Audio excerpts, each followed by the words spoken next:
you donated to the Palestinian Relief Fund as well, and we got a notice from ANERA. They're talking to all the other organizations as well, but we got a notice from ANERA that like some of those funds have already made its way into medical supplies and food in Gaza. So that's great. That is awesome. I've been listening to your stream for like an hour. I got a lot of shit from Israelis for donating because they're like, oh, it's just gonna go to Hamas, but I don't. I looked into the charity you picked, and it is really highly rated. So I'm like, I don't really think this is going to Hamas. There's no way. You can't even make donations like through to Palestinian charities through like PayPal usually. Like it's already a very complicated process.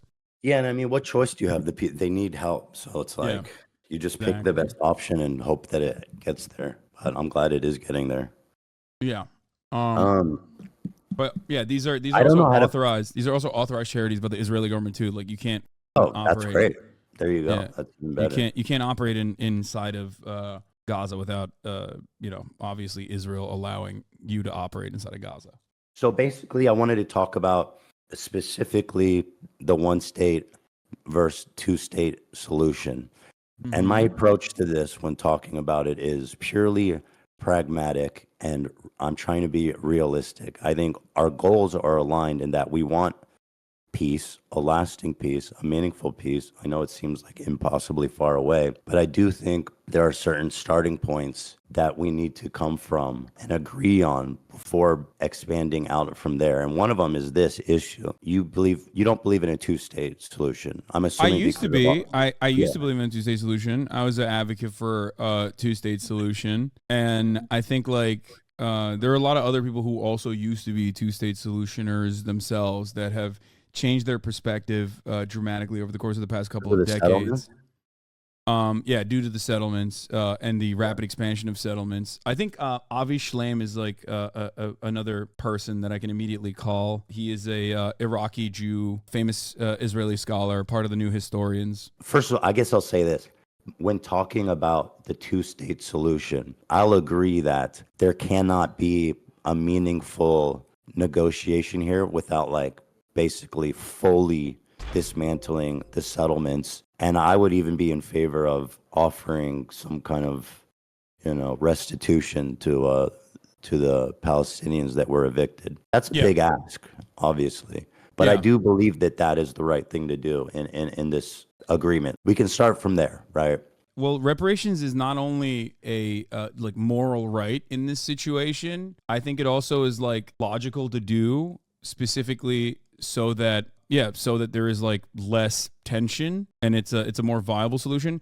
And last but not least, reparations in this process is also a matter of international law. I guess the only thing that is up for contention is that the Israeli position on the matter is, we'll just hold off on negotiations as best as possible while we do settlements.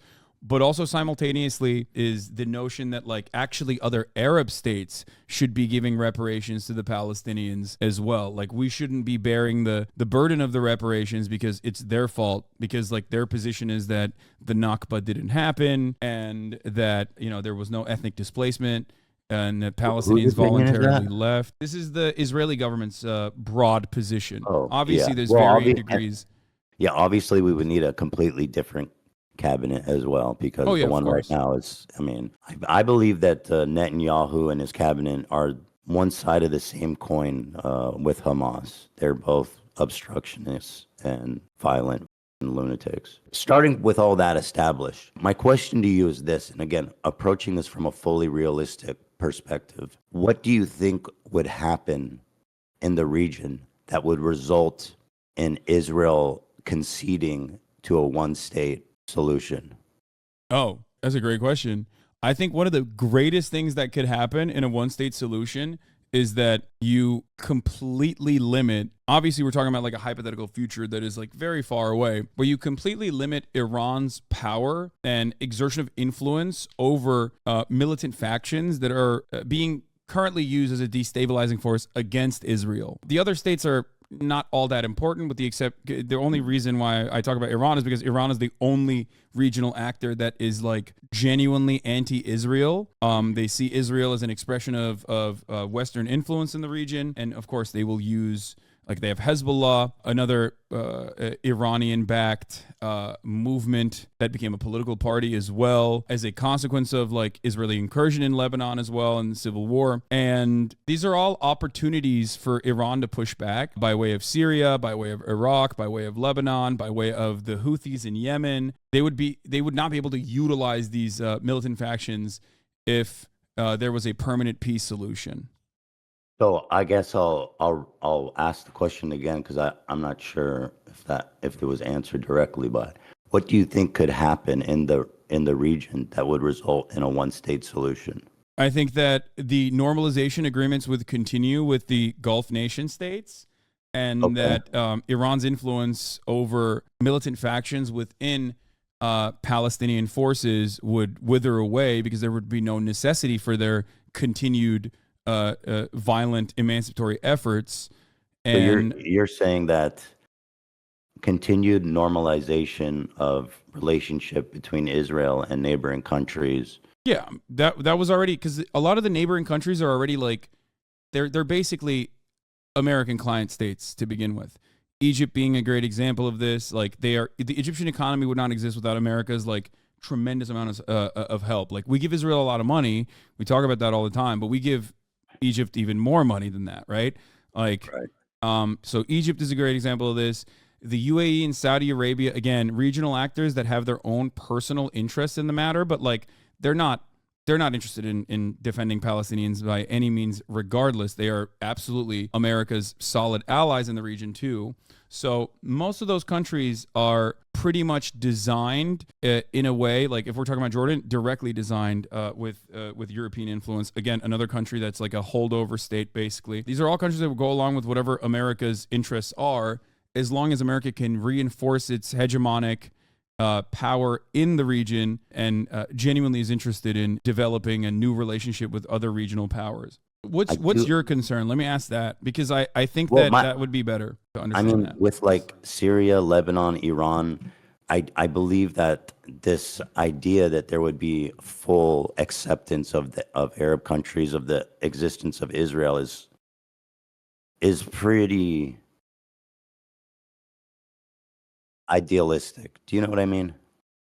Oh, you're saying that you're worried that Lebanon and Syria and other regional actors that are backed by Iran, Yemen being another one, the Houthis, would not accept an Israeli state if Palestinians were absorbed into it and would be a singular state with Palestinians getting like democratic. Well, it's not that. It's there would need to be some meaningful and something we've never seen happen in that region ever before Israel would say, okay, we're going to dissolve our state. My concern is that people that say they want a one state are basically in a non-starter conversation. It's unproductive almost. I find it so unlikely to happen. The other issue is like, so can I cut in here real quick before we move on from that?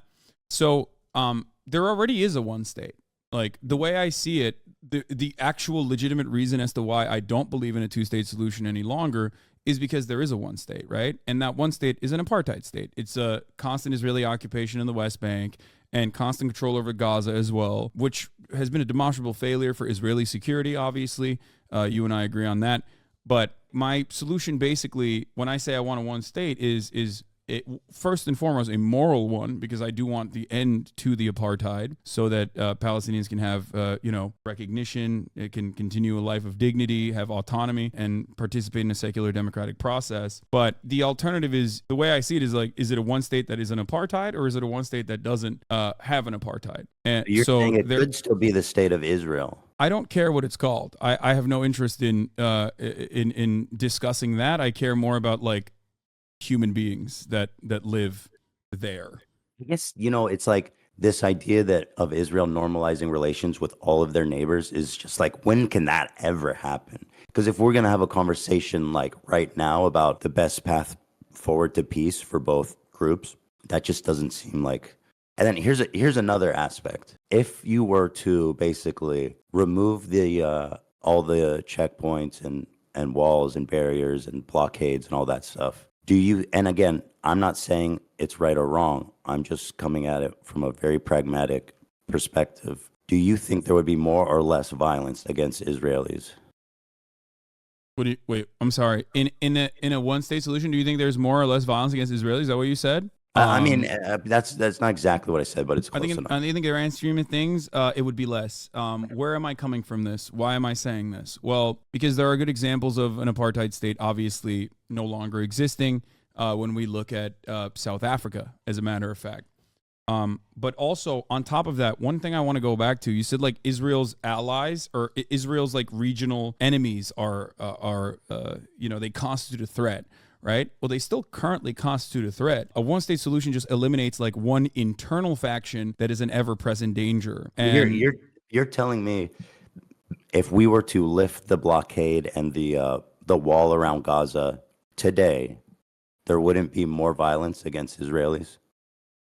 I 1000% look to what has happened in the past throughout history in similar formations where there was like a lot of things that we consider to be completely morally unjustifiable. That restoration process often will lead, it almost always has historically led to less violence than the violence of the maintenance of this process. I don't know how useful it is to compare it to like other situations because it does have a lot of unique things. For example, I mean, the government in charge of Gaza, Hamas, is singularly dedicated to destroying Israel and killing Israelis. So how I just don't understand how you can say that removing the wall would result in less violence. Because Hamas itself is a mere expression and simply one militant faction amongst the sea of Palestinians, 5 million of them living under the occupation, under the apartheid regime. Hamas. I know there's a ton of peaceful Palestinians, the vast majority, but there's also a lot of Hamas. Yeah, no, so if you're an I Israeli, if you're an Israeli and you see someone saying we need a one state, that's the only solution. The Israelis are going to see, okay, we're going to remove our walls, we're going to remove our checkpoints, and it's going to be suicide bombs in our cafes and buses again within the matter of days. Well, with the walls and checkpoints, October 7th still happened, right? So it's more of a matter of like whether the ceasefires have worked successfully, and usually the ceasefire process is, even though it is led by Hamas on the Palestinian front, is still relatively successful. That's one thing. But I do think that comparing this to other historical events is important because, I mean, chattel slavery was truly a continued form of unimaginable, untold amounts of genocidal struggle where African people were ripped away from their homes. You know the stories. But then in the Reconstruction process, there was a similar fear that what if black people that were now newly freed would turn around and treat white people in the same way that we had historically treated them. No such thing actually occurred in that process. And as a matter of fact, the real violence that came after that was conducted by the KKK, a desperate attempt to restore the racial hierarchy, the racial pecking order in the South was established by the militant factions. I know there were isolated incidents of slave revolts where they kind of took over the plantation and killed the master and stuff. But I mean, like Nat Turner. Has there ever been a organized group of black terrorists that were launching attacks on basically, I mean, civilian, I guess, whatever. Yes. But I mean, not okay. Who? When?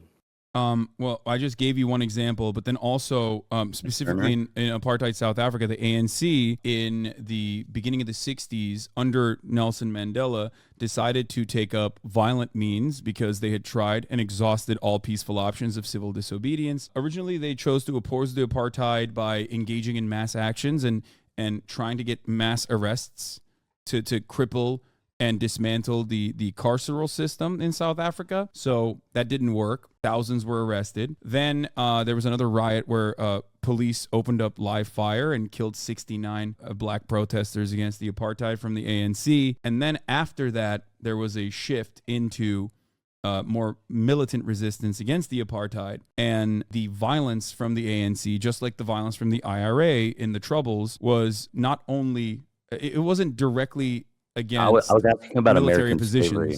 But the truth is, I've been learning a lot about Israel Palestine, and I don't know as much about like South Africa apartheid. So let's just stay on, I guess, focused on the, because I just, to be frank, I don't know what you're citing, so it's not helping me much. Well, the reason why I'm signing that is because you said, like, is there a way? And I'm giving you historic examples that aren't that far off, whether it be the Reconstruction period, but that is too far off if you don't want to think about that. ANC's actions and activities that put Nelson Mandela on the terrorist watch list until 2008 were against civilian populations as well. They engaged in. Okay, so listen, I'll concede that it's possible as a result of what happened in apartheid in South Africa. But in Israel, as it is now, I don't think you could convince a single Israeli that removing the blockade and borders, checkpoints wouldn't result in immediate violence against them. That's why I believe it's a non-starter. I don't think you'll ever convince Israel to basically dissolve their state and remake it as one state. I just don't think Israel would ever do that, ever. I don't disagree with you. It would never happen.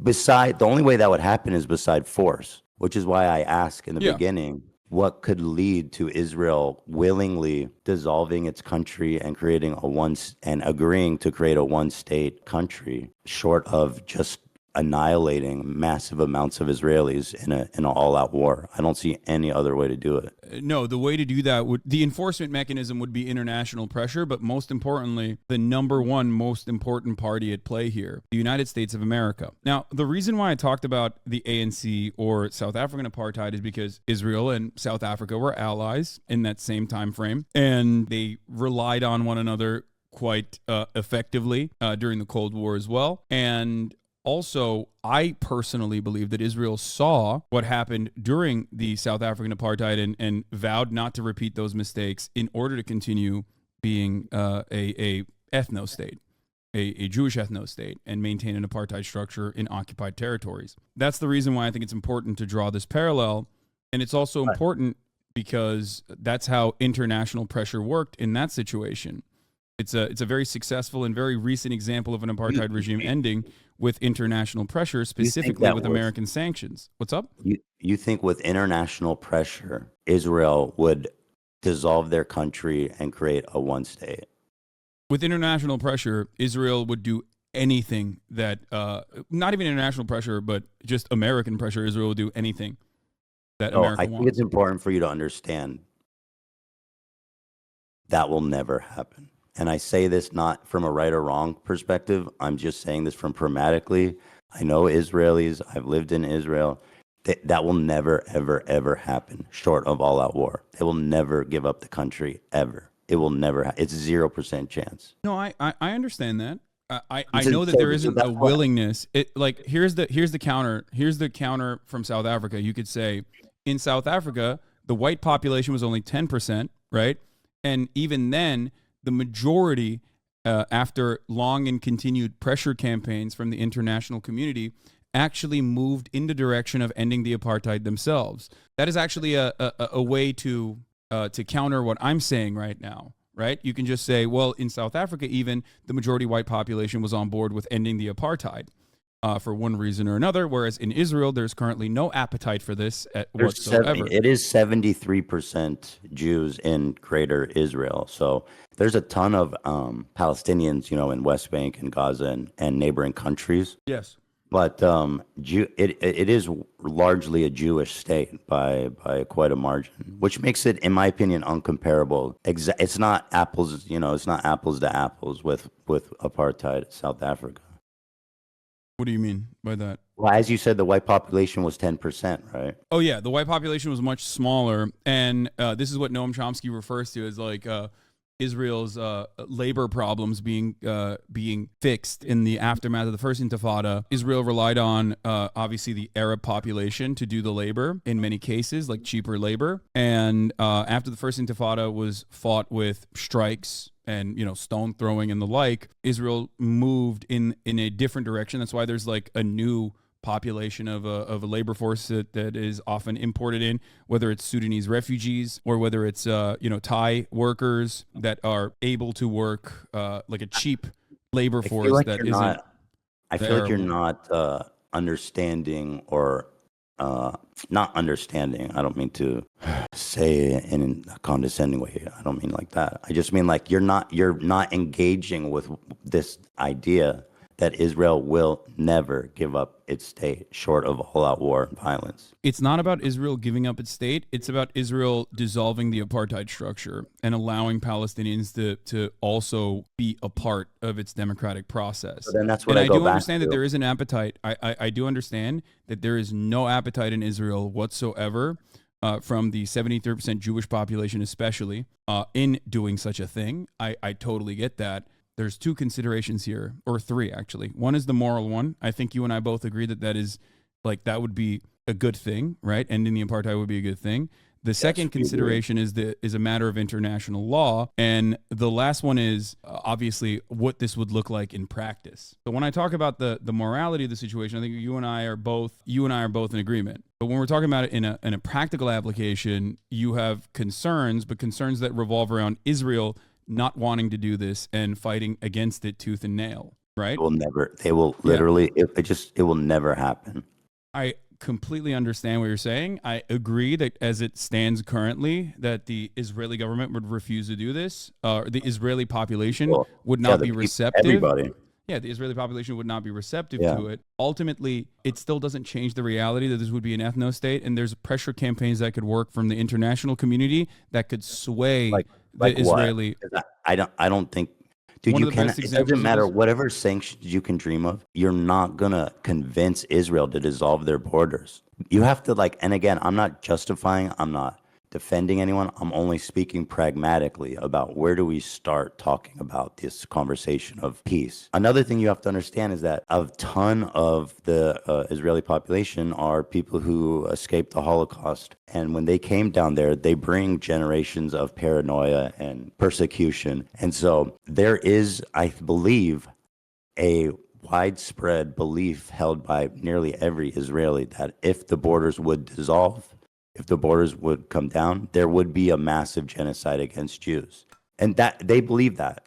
And I don't know necessarily to what extent that might be true, but I can tell you for sure that that's what they hear when they think one state is basically a bunch of Israelis being massacred. That's what they hear. That's what they see, and that's why it will never happen.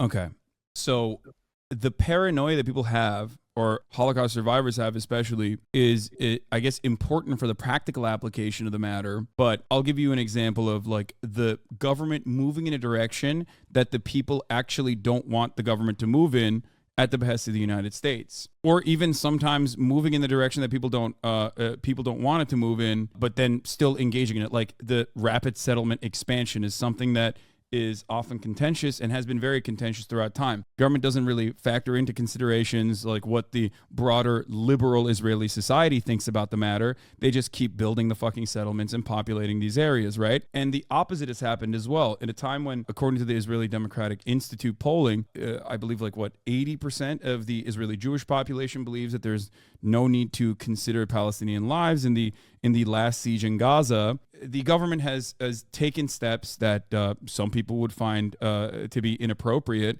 in opening up humanitarian corridors so that you can bring in supplies. Defense Minister Yoav Gallant was asked the question in the aftermath of the first day of the Rafah border opening so that they could bring in trucks and trucks of supplies into Gaza. They were asked, "Why are you doing this?" To which Yoav Gallant responded with, "What can I do? America told me I have to do this." In 2021, Joe Biden called up Netanyahu. What's up? Letting humanitarian aid through Rafah crossing, comparing that to dissolving your sovereign border. Come on. No, of course. It's not a one-to-one comparison at all. I'm simply stating that something as minor as that all the way to ending a siege is entirely up to the United States and what the United States is letting Israel do and allowing it to do. What pressure could the United States exert over Israel that would be so powerful that they would say we have to dissolve our country? First of all, I don't believe that this would be a dissolvement of Israel as a nation state. It would simply allow the Palestinians that are currently under occupation to be also a part of the democratic process. And it also would not happen overnight either.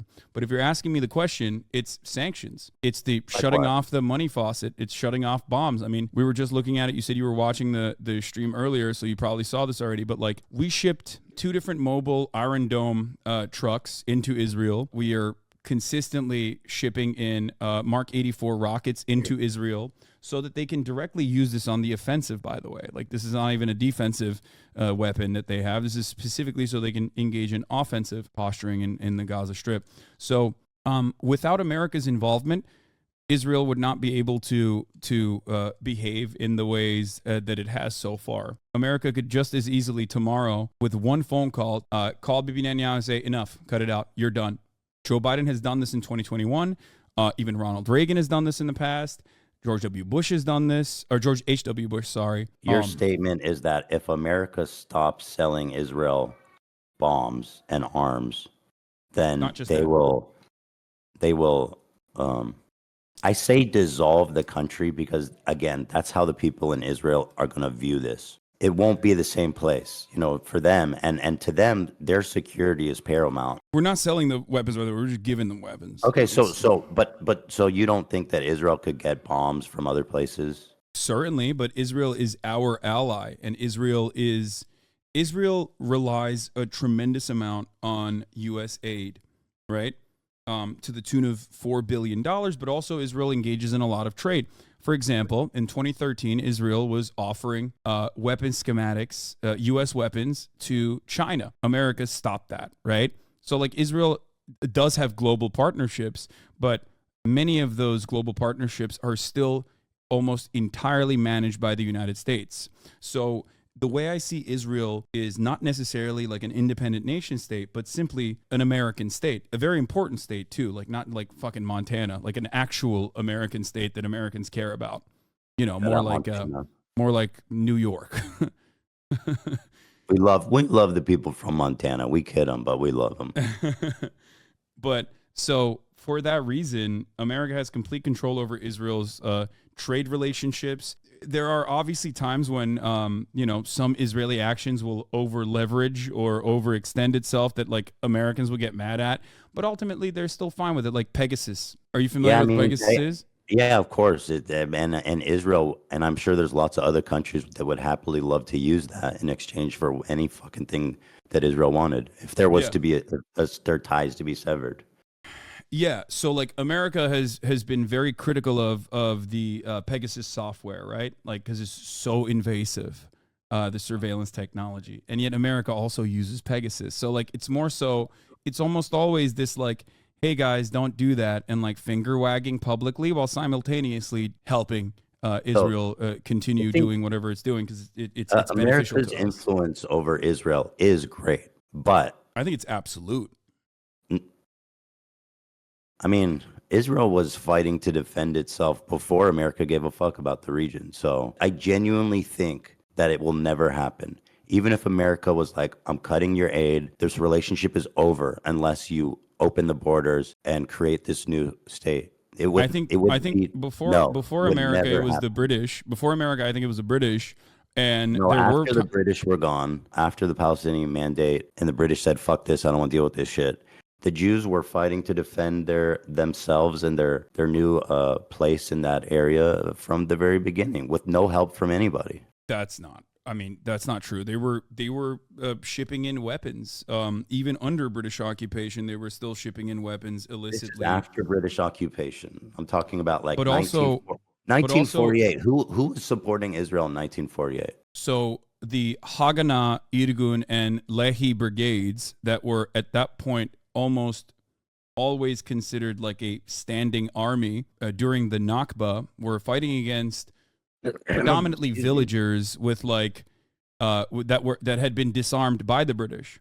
The Zionist brigades at that point even before England pulled out, were being trained by the British forces, while the other side was being disarmed by the British forces. That's why there was an asymmetry to the violence even then. Over the course of the years, but specifically during the Nakba as well, 6,000 Israelis died, whereas 15,000 Arabs died, with 750,000 Arabs being Palestinians being expelled from their homes. The reason for why this happened wasn't because, you had rugged fighters or whatever.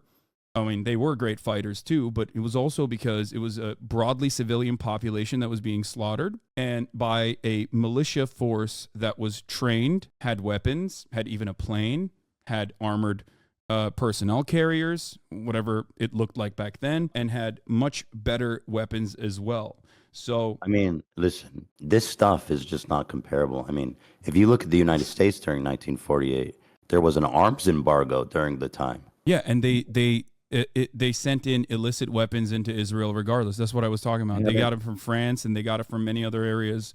Can you provide a source on that? Because that's Yeah. not how I understand it went down. Okay. I Yeah, understand can that they provide you a got source. some help and weapons from like Czechoslovakia was selling them rifles and shit, selling it to them. You know what I mean? There wasn't a Yeah. lot of countries that were willing to sell them anything, but Czechoslovakia. But there was an arms embargo, which meant that they were acquiring illicit weapons. Yes, this is true. From many different countries.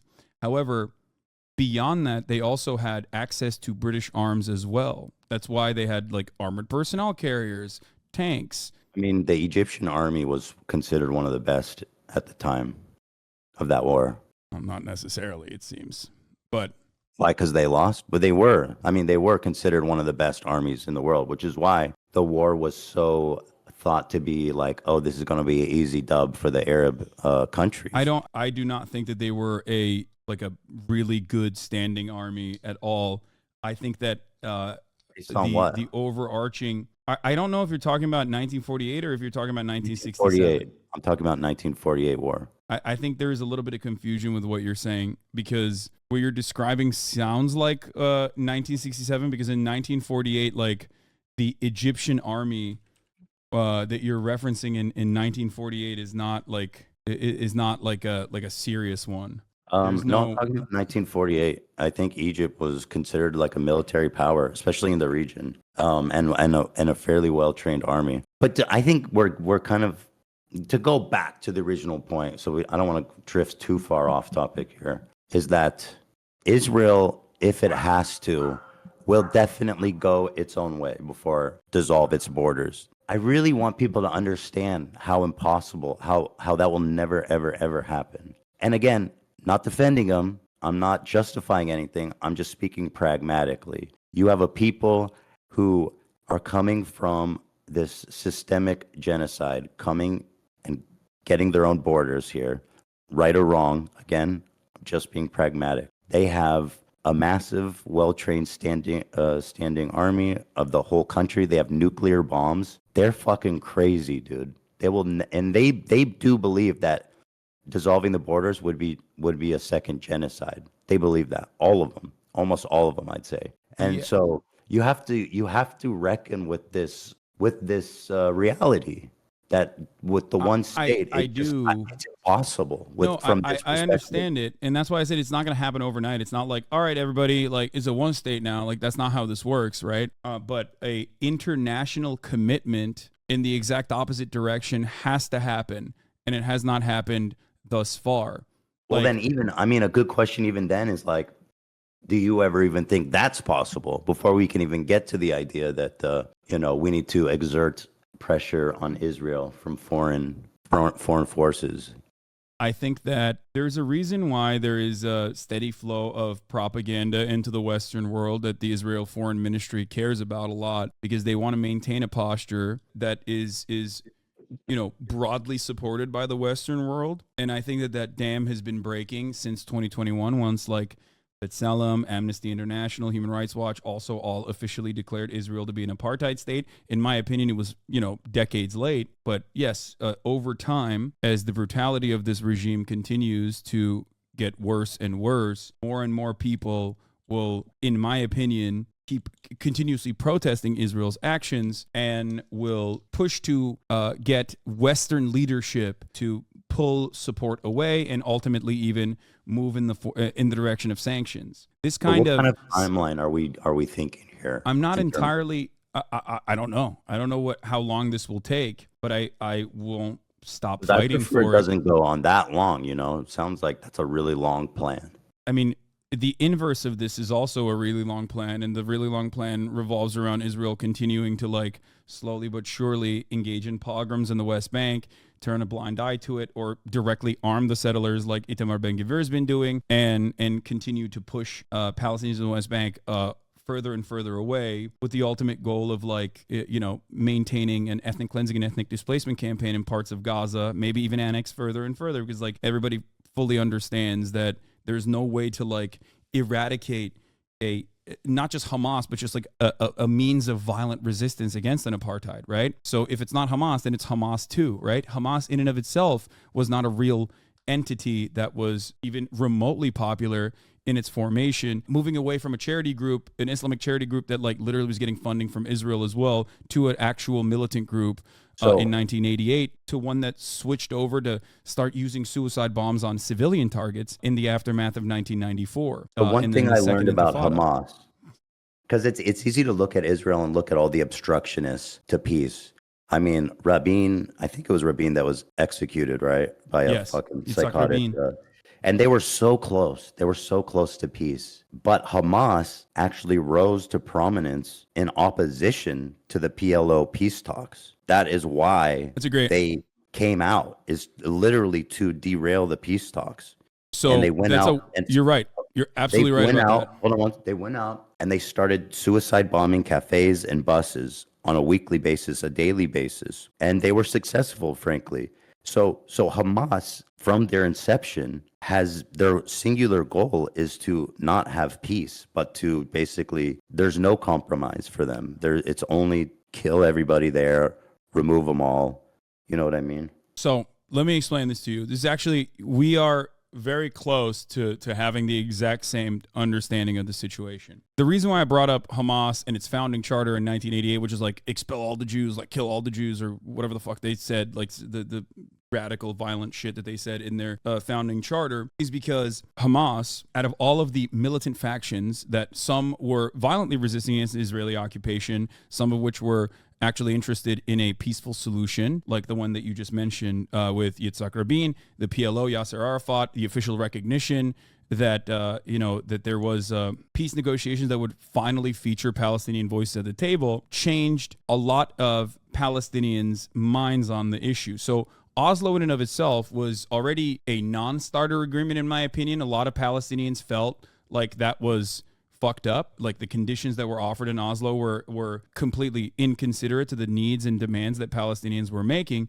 However, the two-state solution in that time frame, going from Oslo to Camp David, is directly responsible for Hamas gaining more prominence amongst the Palestinian population, never really being anywhere near close to the level of popularity that Yasser Arafat enjoyed in the first elections that happened, which was an 83% governing mandate, unimaginable popularity, which to me signals that the Palestinians were always on board with believing that Israel would offer them a favorable negotiation. And yet, time and time again, every single Israeli government, every single negotiations committee utilized the two-state solution, dangling it like a carrot, simultaneously offering very little to the Palestinians, having red lines that were considered non-starters for Israel, like Israel's own demographic concerns, while simultaneously expanding rapidly and partitioning off different parts of the West Bank, which was occupied territory. So from the eyes of the Palestinians, they saw this as yet another instance where, okay, well, we're trying to negotiate with Israel. Yasser Arafat is trying to negotiate with Israel, and yet they're not giving us anything. They keep pushing us. They keep blocking and pushing and using this as a means to continuously build settlements and continue pushing out Palestinians in the West Bank. And that's precisely what happened over this decade, multiple decades long process. So I do not fault Palestinians for looking at the situation and thinking, well, what the fuck are we supposed to do? Another turning point was obviously Israel pulling out of Lebanon. This was another pivotal moment where a lot of Palestinians were like, okay, well, Hezbollah violently resisted Israeli occupation, and that occupation became too costly for Israel, so they had to pull out. Meanwhile, on the other hand, we are still occupied, and our leaders are trying to work with Israel. And the leaders that are trying to work with Israel have been given weapons, have been given training, and then they use those weapons and that training to maintain some semblance of civil governance. But that civil governance isn't actually real civil governance. It's simply being used against Palestinians. So that is the reason why Yasser Arafat's influence waned over the course of this multiple decades long process, where everyone saw him as an incredibly corrupt figure by the end of it. And we're looking for any other option that would possibly offer them real emancipation, real results. The goal for both Hamas and any other violent movement has never been to wipe out every Jewish person around the world or whatever. And it's always to make this occupation as costly as possible. This does not mean that they're good guys. I would not say that. I do not agree with Hamas. I think that their actions were very brutal, especially on October 7th. But having said all of that, the goal always is for them to make this occupation as costly as possible so that Israel cannot maintain it. Right. But again, without drawing conclusions about who's right and who's wrong. Broadly, I agree with the Palestinians. I think it's worth saying in terms of them being fucked over, obviously the hardest, and being the most entitled to peace and reparations and land and stuff. But again, let's go back. So Hamas was created in opposition. You say the peace talks back then wasn't even realistic. So This is during the most magnanimous time in Israel's history, where everybody thought peace was possible. And even the beloved prime minister, who was considered a dove, this was the offer. And so, again, not good enough. However, looking at now, I'm just being real. Like, you have to see how impossible it is. It's just a non-starter. It's just a non-starter with Israel. It will just never, ever, ever happen. And another question I have to ask you, I guess, going along is do you think a lasting peace is possible while Hamas is in power? I think that in order for Hamas to actually be dealt with appropriately and for it to no longer exist, the major goal of Hamas needs to be eviscerated, which is a secular democratic republic would completely destroy any kind of legitimate need for violent emancipation. It's over at that point. Without the apartheid, there's no reason for any of this to exist. You're saying if they lift the blockade, Hamas will just dissolve. Hamas in and of itself is already not a very popular entity, both in Gaza, but I guess ironically a little bit more popular in the West Bank as years have passed by. The only group that is less popular than Hamas in the eyes of Palestinians, however, is the Palestinian Authority.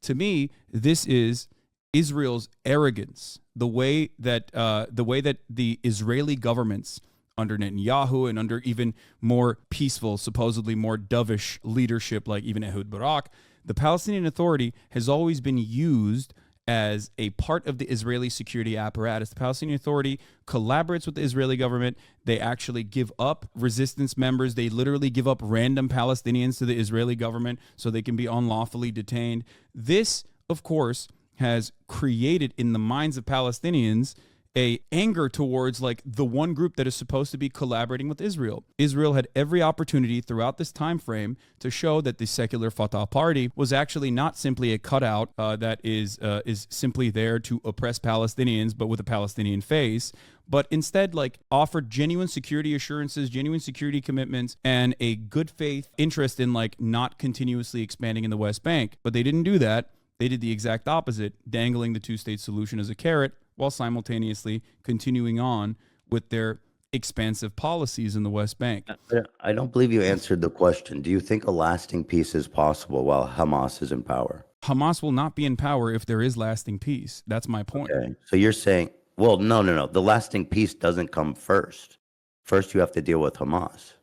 You cannot deal with Hamas by bombing Gaza. You can only deal with it it's a political problem. But how do you do politics with a terrorist group like Hamas? Well, Israel has done politics with Hamas many times over. There has been ceasefires in between time and time again. So that's not even even if we're having this conversation, Israel itself has been able to. First of all, agreeing to a humanitarian ceasefire. No. Not even I'm not talking about like a humanitarian pause. I'm talking like ceasefires in between different sieges that have occurred into Gaza. Okay. A ceasefire is different from having a peace partner. A ceasefire is different than having a peace partner, but that is one form of negotiations, is what I mean. Okay, And so also, not only that, it's such a big difference. You can't. I don't think it's fair to say that okay. Hamas I would mean, be a there's good more. partner There's in more. peace with Israel. You think There's Hamas would be a good partner in peace with Israel? no, I do not. I do not Okay. believe that Hamas would be a good peace partner with Israel. I also do not believe Israel is a good peace partner for Palestinians in general. I think that that is Sure, the we most agree. important We part. agree. We So agree. Hamas My in and of thesis, itself, just again to draw it back to that, is that the one state solution will never happen, and starting from there is a non-starter. That's my thesis. But go ahead about okay. Hamas. Here is what is important to understand. And this is not just my assessment, this is the assessment of the likes of Norm Finkelstein as well. And it's backed by actual sentiment expressed by Likud party members, but of course Benjamin Netanyahu too. Hamas's and its existence as a violent Islamist fundamentalist cutout greatly benefits thwarting any kind of Palestinian nation-state project. This is not my design. This is the design of the Israeli government. This is something that Benjamin Netanyahu has openly mentioned time and time again as well. Last time around in 2019, where he said, if you want to thwart a Palestinian nation statehood, what you must do is only govern against Hamas, because everyone sees them as terrorists. Everyone sees them as violent Islamist fundamentalist terrorists. And we can always deal with Hamas because we control how high the flames go. Who else is there to talk to? First of all, there are actual leaders within the Palestinian movement that you could prop up, like the Palestinian Authority, instead of utilizing Fatah as That's what that's what they want to do. But like, I mean, no, they don't want to do that either. they want to. I think the goal is to remove Hamas and install the Palestinian Authority. But Yes, but the I Palestinian don't Authority think is deeply unpopular and is seen as a the puppet of the the Israeli Gazans government. will not accept the PLO because they'll look like stooges to the Israeli government. So if the wall is lifted up, so who's in charge? Is it Hamas? Is it the PLO? How is this happening? At this stage, before the walls are lifted up or anything, what needs to happen is a ceasefire so that there can be an actual continued negotiation to release the hostages, right? That's number one, first and foremost. So first you need to do a ceasefire. Then you need to do a prisoner swap, a hostage release for the You're starting too far back. Let's just go to the point where, you know what I mean? And then beyond that, what needs to happen is, just like it happened in 2006, which was genuinely disastrous, even though it was a Bush-backed election. Elections need to take place and Palestinians need to get security assurances from the state of Israel. Israel has to show good faith for the first time since its inception so that Palestinians can have a normal political process and be able to actually vote for a group of individuals that would lead them in civil governance without becoming a militant faction. In this process, I do not believe that it would be Hamas that wins out. Most Palestinians do not consider Hamas to be good at civil governance in general. They are not as popular as Israel makes it seem they are.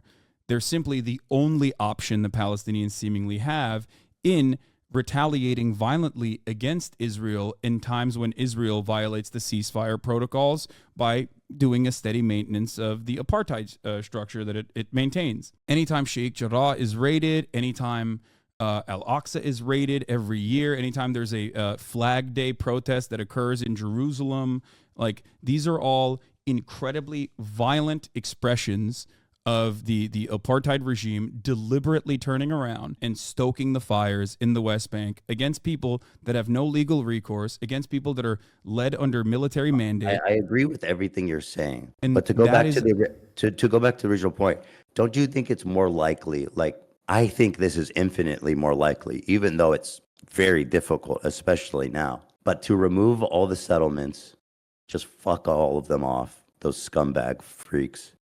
Give it back to the Palestinians, and you can do the security assurances and the negotiations and all of that while Palestine has its own sovereign country. And like I think in the original idea, there was even going to be There was I going to think be that that's more violent than a one state. Like, you think Israel would be able to successfully take out 471,000 settlers living in the West Bank, and you think also that another Israel could, you think, 300,000, almost 300,000 more plus living in East Jerusalem as well, which is occupied, but now also permanently under Israeli rule? you think that fully integrating the populations would be less violent? I Yes, don't, I I do. just, dude, there's no way. Like, all it takes is one thing. We've seen this time and time again in the history of this region.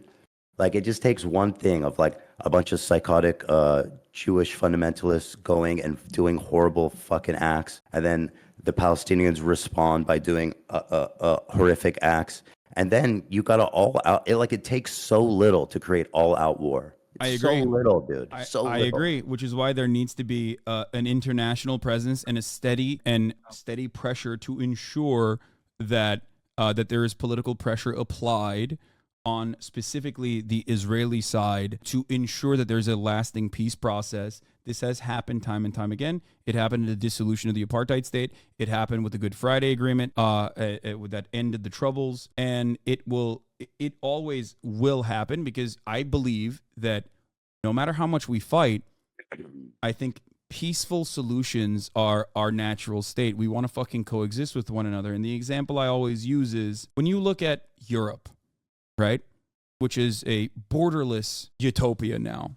Like the EU, the European Union, there's freedom of movement. Those guys have fought one another since the cousin fucker days for far longer than they've actually peacefully coexisted with one another.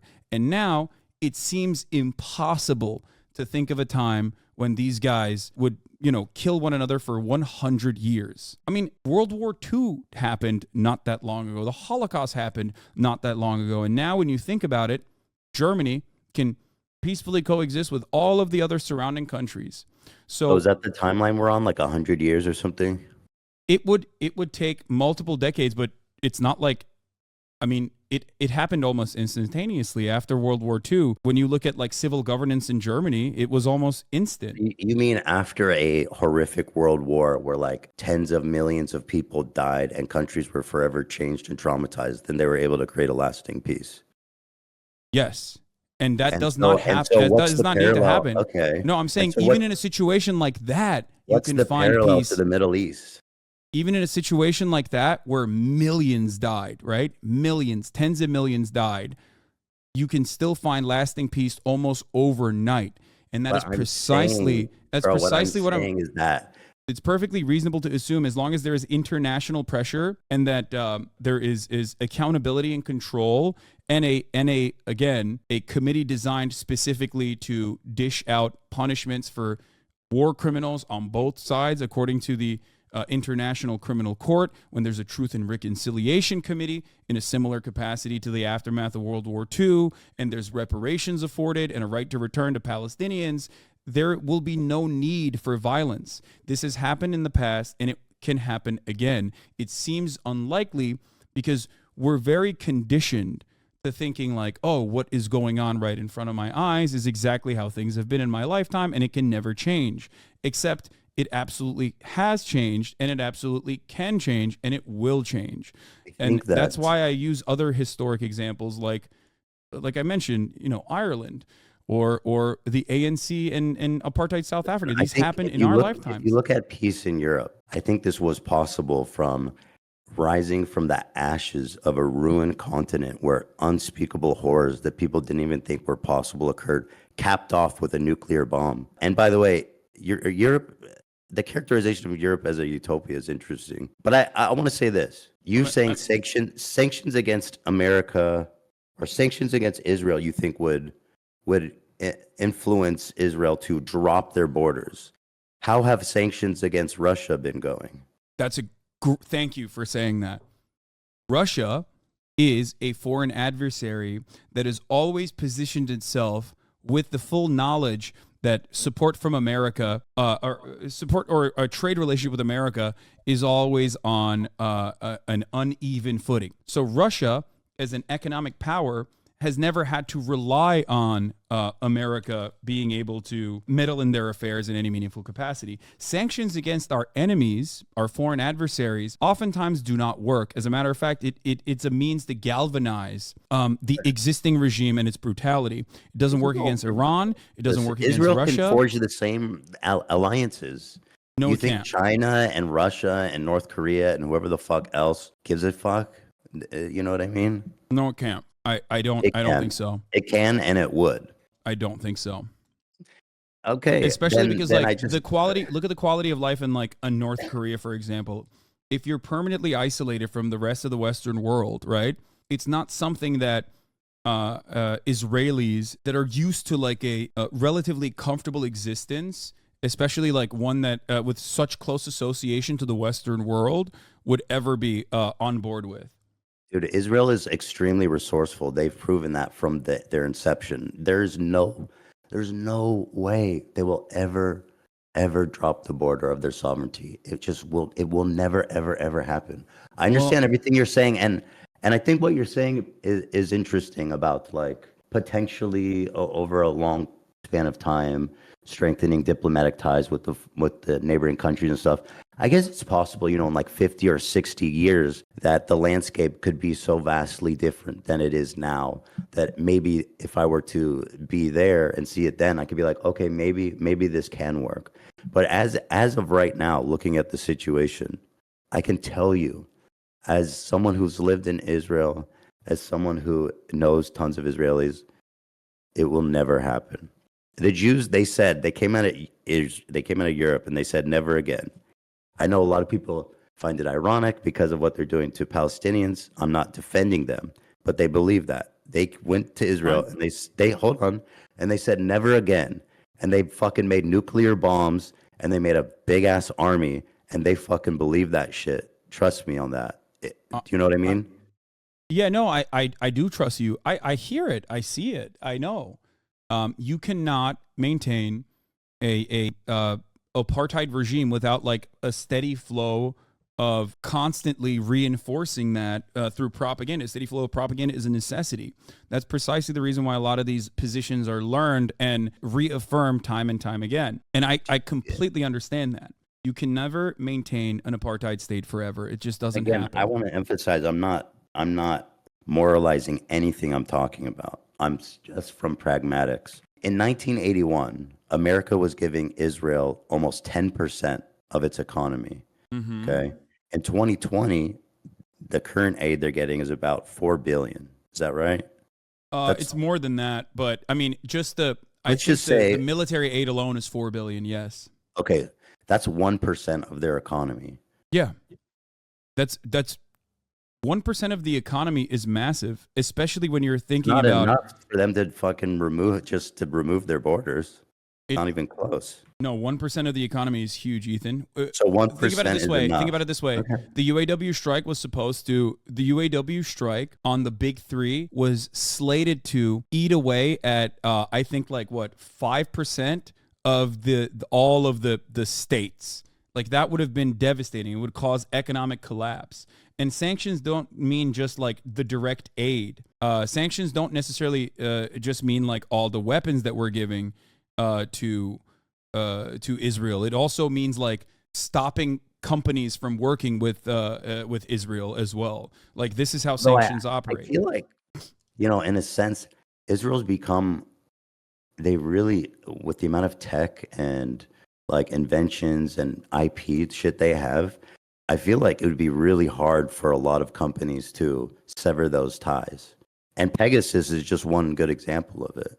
I understand what you're saying, but it absolutely can happen. So 1% is enough to convince Israel, who is afraid that they'll be genocided. No, 1% is just the weapons, the amount of weapons that we're giving, because it would be significantly more damaging to their GDP. This is a good take. Yeah, Polygon Primitive says the 2008 collapse was a 4% GDP contraction. So like that led to the 2008 collapse. 1% is simply just the weapons that we're giving, like the Iron Dome and things of that nature, like the Tamir interceptor missiles and stuff. So beyond that, it would be far worse than that. But also, before we even talk about like Israel's economy with American contributions, According to the Financial Times, Israel's economy is slated to collapse already. I think Standard & Poor's warned Israel even before the bombing campaign started that if they were to try to maintain a steady occupation of Gaza, that their credit rating would change dramatically because 300,000 reservists and all of these Merkava tanks and all of the rockets that Israel is utilizing, no matter how much America gives them support, is obviously going to have a long-lasting and damaging impact on the Israeli economy. Israel's economy at this moment is already in a troublesome situation, even without boycotts and even without sanctions. I don't think that the situation is as... Again, you have to acknowledge that to Israelis, the dissolution of its border is literally the genocide of them. They will all die. That's how they feel. So whatever percentage you think matters, if it's 1, 2, 3, 4, 5, I cannot emphasize how fucking little it will matter to Israel ultimately if the question is dissolve your borders. It will never happen, ever. They think if they do that, they will all die. That's the perception in Israel. That's what they think. And you cannot convince them otherwise. You can't. Do you think that you can understand without being there and without living there, like that you can convince them otherwise? I don't understand I don't understand where that confidence comes from. How you can make the that confidence statement. comes from my belief that the morally just thing. Like, I will always unflinchingly support the morally just cause, right? No matter what happens. If we talk about the practical application, yes, there is going to be people that are resistant to that. Maybe even people who want to engage in acts of terror against that on the Israeli side, especially. But ultimately, these are solvable problems because I look at the material realities on the ground. Without American support, Israel, without Western support, unconditional support, and trade, Israel would not be able to maintain an apartheid regime, just like South Africa was not able to maintain its apartheid regime. And as long as there is more pressure from the West, this will most likely change if America finally does the righteous thing for once in its fucking life. By the way, and I just need to make this clear because you keep saying that you support the moralistic thing. I support the moralistic thing too. I'm talking pragmatics here. I'm telling you that the one state is a non-starter. That's my point. The pragmatism I does don't not have chat open. I don't know what people are saying, but I can only imagine. Well, don't pay attention to what and people by are the way, saying. Don't pay attention to what people are saying. If there's people watching this who are just seething, I'm just telling you what I'm explaining to you is what it is, and and I believe that people need to reckon with the reality of the situation. To actually approach this into a meaningful conversation, because again, I can't emphasize how much the one state thing is impossible from the Israeli perspective. Yeah. But you talk about sanctions. I mean, if you look at Russia, Western leaders, they all predicted there would be a total collapse of Russia's economy, but all that happened was it made them more nationalistic, made them more resolved. It made them basically search out new partnerships. And I don't think that there's any evidence that Israel would be unable to do the same things.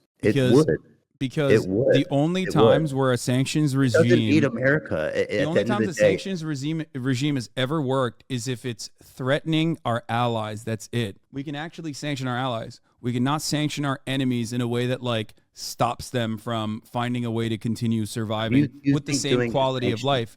Israel is a democracy for Israeli Jews, right? It's not a democracy for the Palestinian citizens of Israel. I don't know. What's up? I think this idea that sanctions would change anything is because it would dramatically change the quality of life. What's the evidence of that? When has that worked? I gave you the evidence. It worked in South Africa. The fear of sanctions alone and businesses pulling out of South Africa alone was enough to change the attitude on the ground. It did work. And not only that, but also I'm using this as an example because Israel was allied with South Africa, and they personally saw how successful this was in South Africa, which is why AIPAC made apartheid is completely different than the situation that completely different? Israel, first of all, again, the Israelis believe that they will all be killed. So they're fighting for their survival in The their South minds. African white population also believed that 100%. They They did. also have like a ton of. I feel like they have a lot of leverage in terms of their. Everyone who has historically been the oppressor has always believed that once that oppression is not maintained, that the retribution will be just as violent, if not worse. And history has never shown an example of that in the way that it actually has like been an incredibly violent retribution. Are you saying sanctions was singularly responsible for ending apartheid? No, of course not. Of And course so, not. what percentage of it would you say? I don't know Yeah, what the exact percentage with the sanctions would be, but all matter of conflict ultimately ends with a peaceful solution. No matter how violent the conflict is, it ends up with a negotiations process, right? I don't know what the exact Israel percentage will- of the sanctions was, but of course, Yeah. on the ground, violent actions was also a major factor in making this apartheid as costly as possible. But yes, international support being pulled out of South Africa was a gigantic burden for the South African economy, which forced the hands of South African politicians that wanted to maintain the apartheid into, making a new arrangement finally. Do you think the global politics, geopolitics, is that we see in the world today is comparable to what we saw then? No, because I think the collapse of the USSR also was playing a role in that process. Because For don't you sure. think that like there's different allegiances and groups of nations forming, and one of them will take in Israel. There's just no shot. The China, idea, Russia, the North idea Korea, that the idea that someone might take in Israel is insignificant in this circumstance. You know why? Because the quality of life that Israel has afforded to at least Jews inside of Israel proper is one that people do not want to take away. This is the major difference. If you live in a country like Russia, your government is already positioned against America sanctioning you before America even sanctions you. So you can withstand sanctions. Israel, on the other hand, has never considered the quality of life shift that would be seismic if there was Western sanctions upon Israel. It's just like, it's untenable. There's no way out of it. There's no like, oh, we'll just like deal with China and then China will defend us while we still maintain the same quality they'll of sell life. them arms. They'll you know what I mean? I'm not saying that there aren't. There'll be a valuable exchange of goods, ideas, IP, weapons. You know what I mean? Yeah, Like certainly. and by the way, Israel. I say this because people really need to understand how much they think that if they dissolve the borders, they will all be killed. They will use a nuclear bomb if they have to. Yeah, that's ridiculous. It's like saying we can't fucking raise taxes on the wealthy because like they'll just pull out and go somewhere else. Like that's nuclear holocaust being an option in this situation is like a ridiculous one. Like that's not. I only say it because the only way I see this happening is a all-out war. That's the only way. And Israel, in that case, if they were on the back end of losing an all-out war, they would use a nuclear bomb.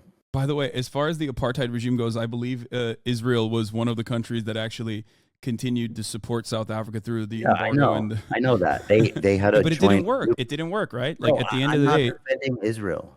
Israel. I'm not saying this to defend Israel. I'm saying it didn't work. They had a joint operation with the South Americans to build nuclear bombs. I know they love them. The reason why I mentioned that is because South Africa had allies as well, but they lost Western support. And when you lose Western support, Israel you cannot. Is not gonna give them without alone. Western support. It's not enough support from nations to make a significant. No, it difference. is.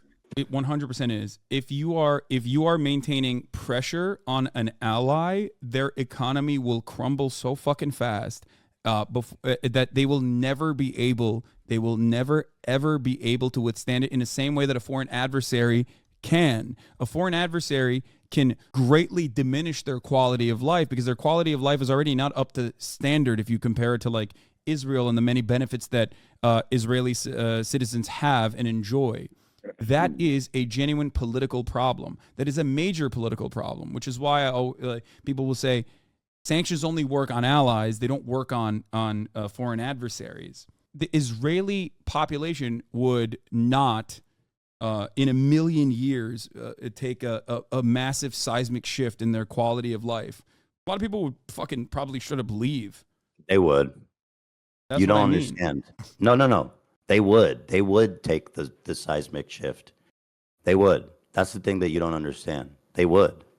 People underestimate what the fuck Israel means to the people that live there. My point is always this: if BDS wasn't a genuine threat that Israel noticed and thought was like a legitimate threat, they would have not. What does BDS. South Korea have to do with the conflict? No, boycott, divestments, and sanctions on the state of Israel. Oh, okay. Just BTS is, I do stand them. Yes, we stand BTS. Don't get mad at us, please. But BDS in and of itself was originally. I've been throwing them up too. BDS, good. boycott, divestments, and sanctions, which is controversial because like sometimes there are sometimes it does over leverage, overextend itself for sure, and like goes after like random fucking groups and whatnot. But like as long as it's like steadily maintained, boycott, divestments, and sanctions is a successful way to apply pressure to Western governments to apply pressure to the state of Israel, just like it worked against apartheid South Africa. Anyway, I think we're going on and on about the sanctions too much because the thing is, I guess we're at a bit of an impasse in that, like on one hand, looking at the two-state solution, I understand, there's so many fucking settlers now, and the government in charge of Israel has Netanyahu basically and his cabinet have gone so fucking far, have done so much damage to the cause of peace by encouraging and arming these psychotic freaks that are out there, the settlers. Fucking, they are real villains. Israel have removed settlements before, but not nearly that much, obviously. And so, I mean, the only time they removed settlements was in 2005 when they pulled out of Gaza, and then they resettled those people in the West Bank. Right. So like that had happened. That was a big political move too that a lot of people were upset about. So I don't know. It's tough because both options seem so fucking far-fetched because of the damage that's been done by Netanyahu's cabinet and him in the West Bank. That both of them seem so far-fetched. This is, by the way, the settlements of the West Bank is precisely the reason why I'm saying that like a one state already exists currently, whether we like to admit it or not. It is a one singular apartheid state, which is why I believe in the dissolution of the apartheid. But then if you're talking about integrating Hamas and PLO into the Israeli government. Yes, just like I'm talking about integrating Jewish. That's why I'm talking about integrating the Jewish Power Party and many of the other far-right Israeli components in Israeli society that actually enjoy great civil liberties currently, integrating them into society as well. If the conditions, I used Turkey as an example before. I have long been a supporter of Kurdish people in developing a nation state for themselves. 35 million Kurdish people live in diaspora. I believe that they have a right to have a nation state for themselves in this region. And I think that there's a tremendous number of Kurdish people that are oppressed in the country of Turkey. If the treatment of Kurdish people in Turkey resembled the treatment of Palestinians in Israel in a singular secular nation state, this would be a dramatic improvement on their quality of life. It would be celebrated by the Western world as a tremendous accomplishment. People would literally be celebrating it in the fucking streets. They'd be like, this is it. We did it. So this does not mean that like Kurdish people are not mistreated in Turkey. They certainly are. But that's how poor the structure is currently in the singular apartheid regime in Israel. I think you've definitely said stuff that I hadn't thought about in terms of like how one state would be possible, and certainly thinking about it on like a long term over like maybe a 50-year span, then it really seems more likely that something like that could happen.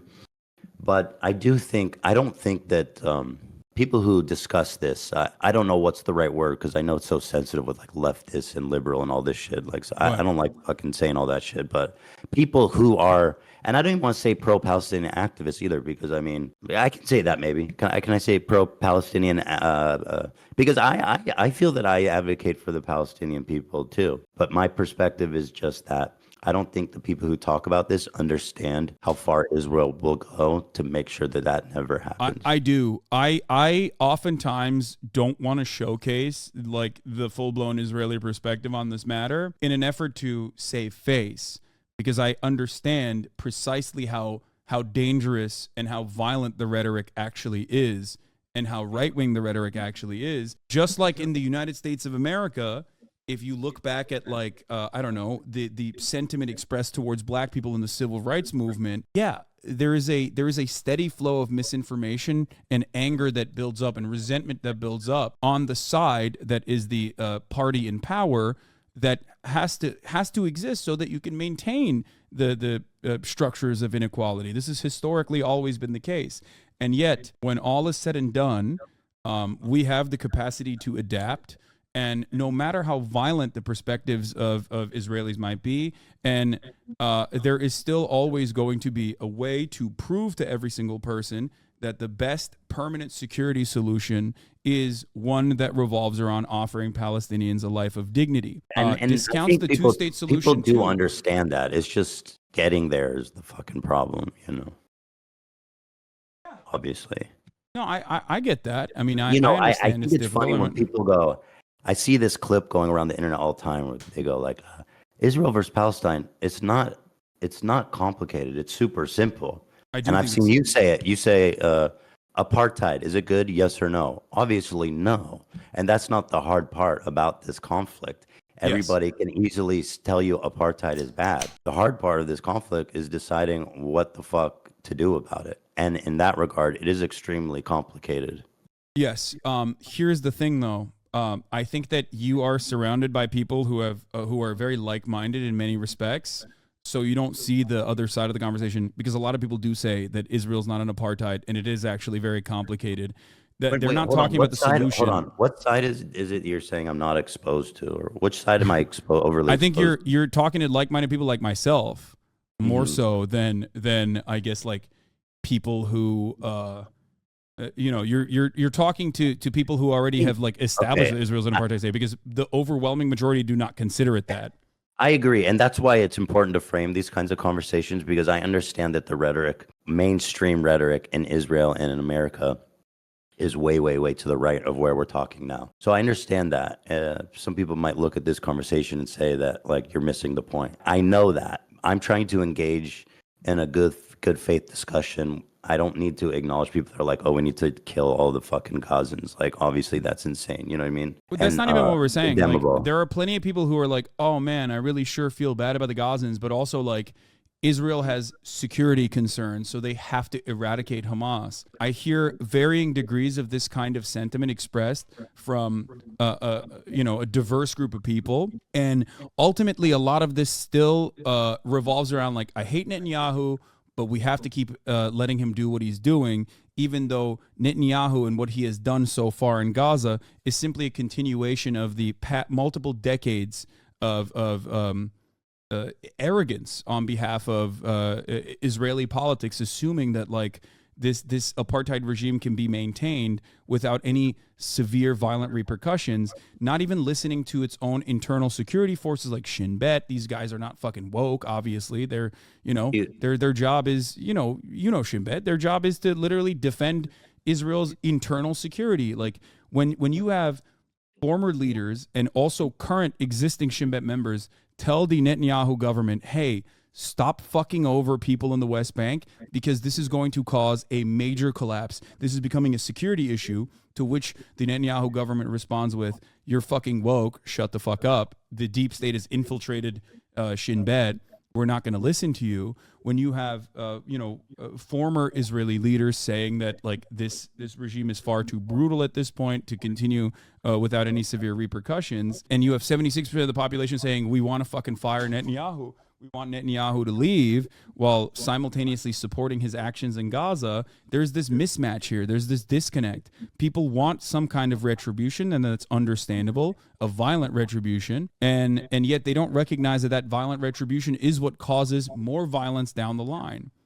This is how Hamas came to power, and unless you do full-blown ethnic cleansing, you are never going to be able to take care of this problem through violent means. It doesn't work that way. History has only been solved in the exact opposite direction. But I do want to hear what your perspective is. Like, what do you think is the solution? Because I think you believe in a two-state solution, right?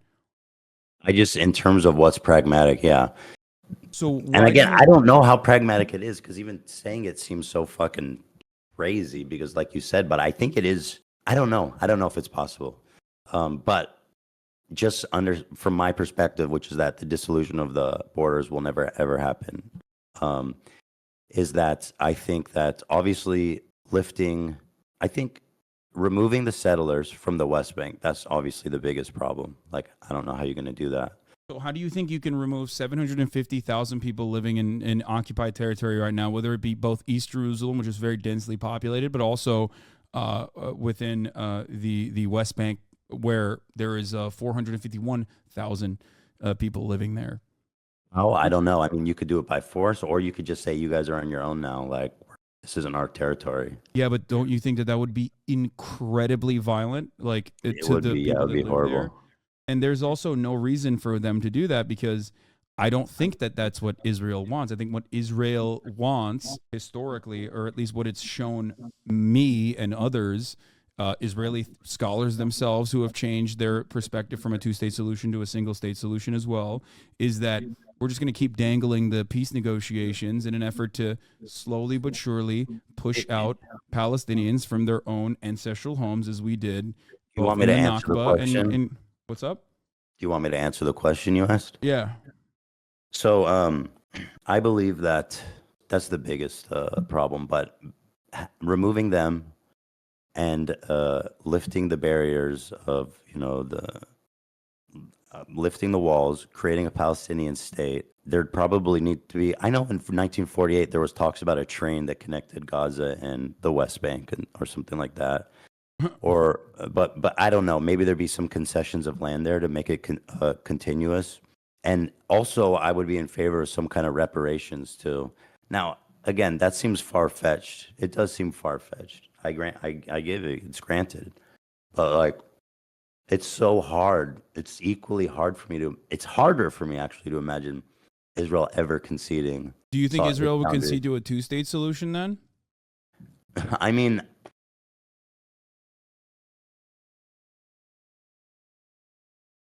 I think there would be an appetite for it if the situation was, if like the vibes were right, to put it in a silly way. If there was a fair duration of peace and goodwill talks. If you go back again to Arafat and Rabin, even though a lot of Palestinians were not happy with it, but if you can go back to 1948 and make more concessions, I don't know, man. I don't fucking know.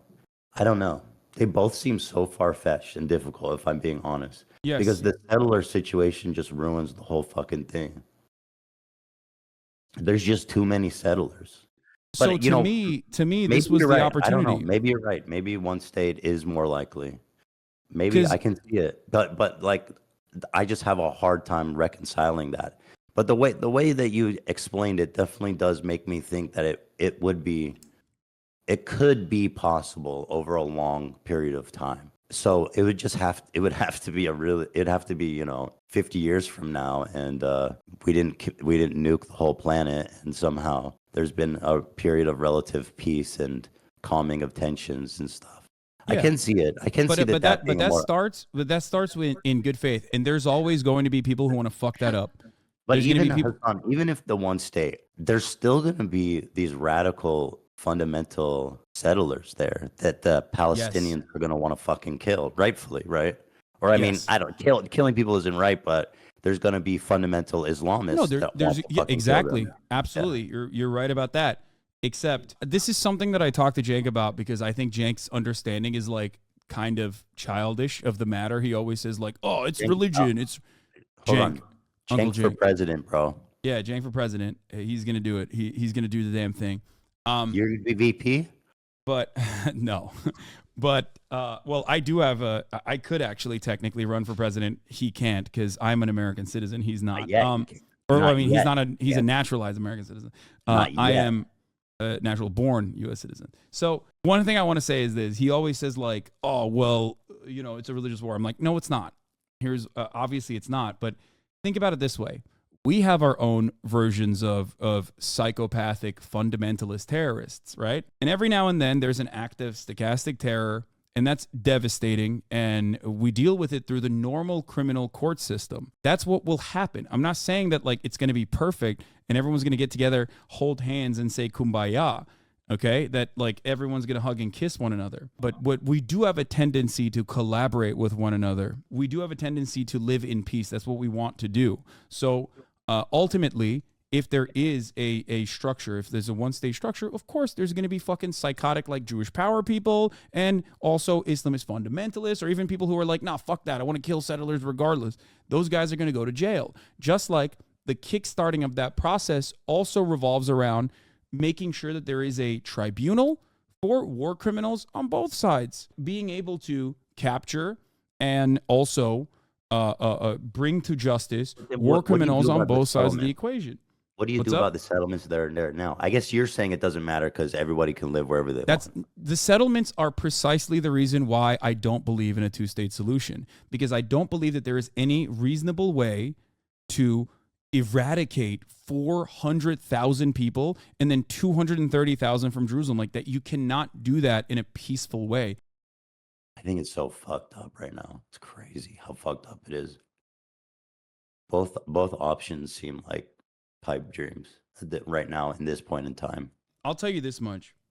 What changed for me, what I realized was like, especially in this last iteration, this last like counter to the October 7 tragedy. What I realized was, I guess it made it permanent in my mind, is that the Israeli government, completely removed from the interests of the Israeli citizenship, Israeli citizenry, operates with a one-track mind. They care more about expelling Palestinians, not always like ethnically cleansing, but ethnically displacing Palestinians from this territory, from the territories they occupy, than they do about the safety and security of the Israeli citizens. I saw this being reflected by those who had been victim to the attacks on Kibbutz Be'eri and other kibbutzim as well. Some of the victims immediately after, while they like were still trying to figure out where their family members were in that hotel in the Dead Sea, and they basically were reflecting on the things that had happened, and they were saying a similar thing, that it's like, if you care more about like killing Palestinians or pushing Palestinians into the sea than you do about like the safety and security of the Israeli citizens, like of course this is going to happen. This is going to continue happening over and over again. And why am I saying this? Because on October 7th and October 8th and October 9th, there were still Palestinian militants inside of Israeli boundaries. But what was the first action that Israel engaged in? The first action that Israel engaged in for the first 2 days was immediately to start bombing Gaza. To me, it's like, what the fuck are you doing? Like, protect your own borders. What do you think Israel should have done in response to October 7th? I think, obviously, overtaking and maintaining permanent security in the southern regions was the first thing to do. The second thing to do would be to, instead of bombing Gaza, unless there is like areas where there's rocket fire coming from, which they trade off time and time again. But instead of indiscriminately bombing Gaza, I think the first thing to do in that situation would be to dismantle the government in the way that it existed, like get Netanyahu out of power. Okay. So you're saying Israel in response... Hold on, dude. You're saying in response to this terrorist attack, Israel should have dismantled their own government. First set of actions would be to democratically take Netanyahu out of power, yes, and then engage in a hostage release scheme that would then also lead to a larger negotiations process. Absolutely. And if they didn't comply, and if Hamas didn't comply, yes, then you fucking bomb. But then you bomb. Like, it's not my point is always this. Like, I talk to my friends who are definitely a lot more conservative than you are. My friends who are, Zionists. Okay. Who are a lot more conservative in their opinion. I don't know in what way I'm conservative at all. You're not. I'm saying that I have friends who are a lot more conservative. So many people mischaracterize me, what I believe. It's really... I am not saying... I'm not mischaracterizing you at all. If I... You're First not. of all, if I thought you were a reactionary on this matter, I would not be having a normal conversation with you. I would be incredibly critical and would be more interested in like yelling and trying to nudge my position across instead of like walking through this step by step and get fake. Are you wearing baby gloves for me? No, I'm not wearing baby gloves for you. I think that you are a very kind-hearted person who literally lived in Israel. So you, of course, have like biases, just like I do, right? Biases in the other direction. But Well, you I are think it, someone who is ultimately led by empathy. That's not. I I'm don't. not saying it's baby gloves at all. I think like if Well, you I are think it faced with some, helps that I'm not saying that we should kill all Palestinians. Certainly, that would be a yeah, different conversation. yes, exactly.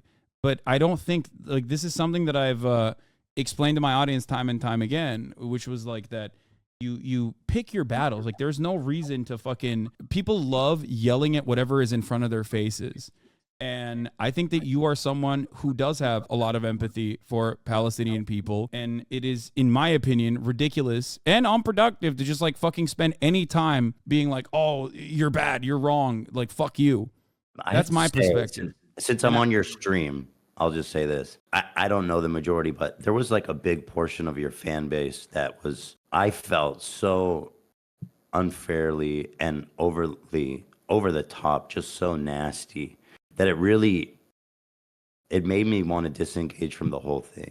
And just like, I just don't understand like what I've done to deserve that level of fucking hate and accusations, other than just trying to like understand the conflict more or saying that Hamas are terrorists, which I don't know why that's in contention, but it's because I've even, I mean, I don't know what people want. I've even, frankly, been nudged. I think, yeah, I could say I've been nudged towards the one state thing. Like it makes more sense to me after talking about it with you. And so I don't know what fucking allies people are looking for. If I'm not a good ally for you guys, then I don't know. Like I'm talking to them because how are we ever going to actually have meaningful dialogues or meaningful peace about this when someone like me is too fucking Zionist or something for you to even talk to? Like I think a lot of people.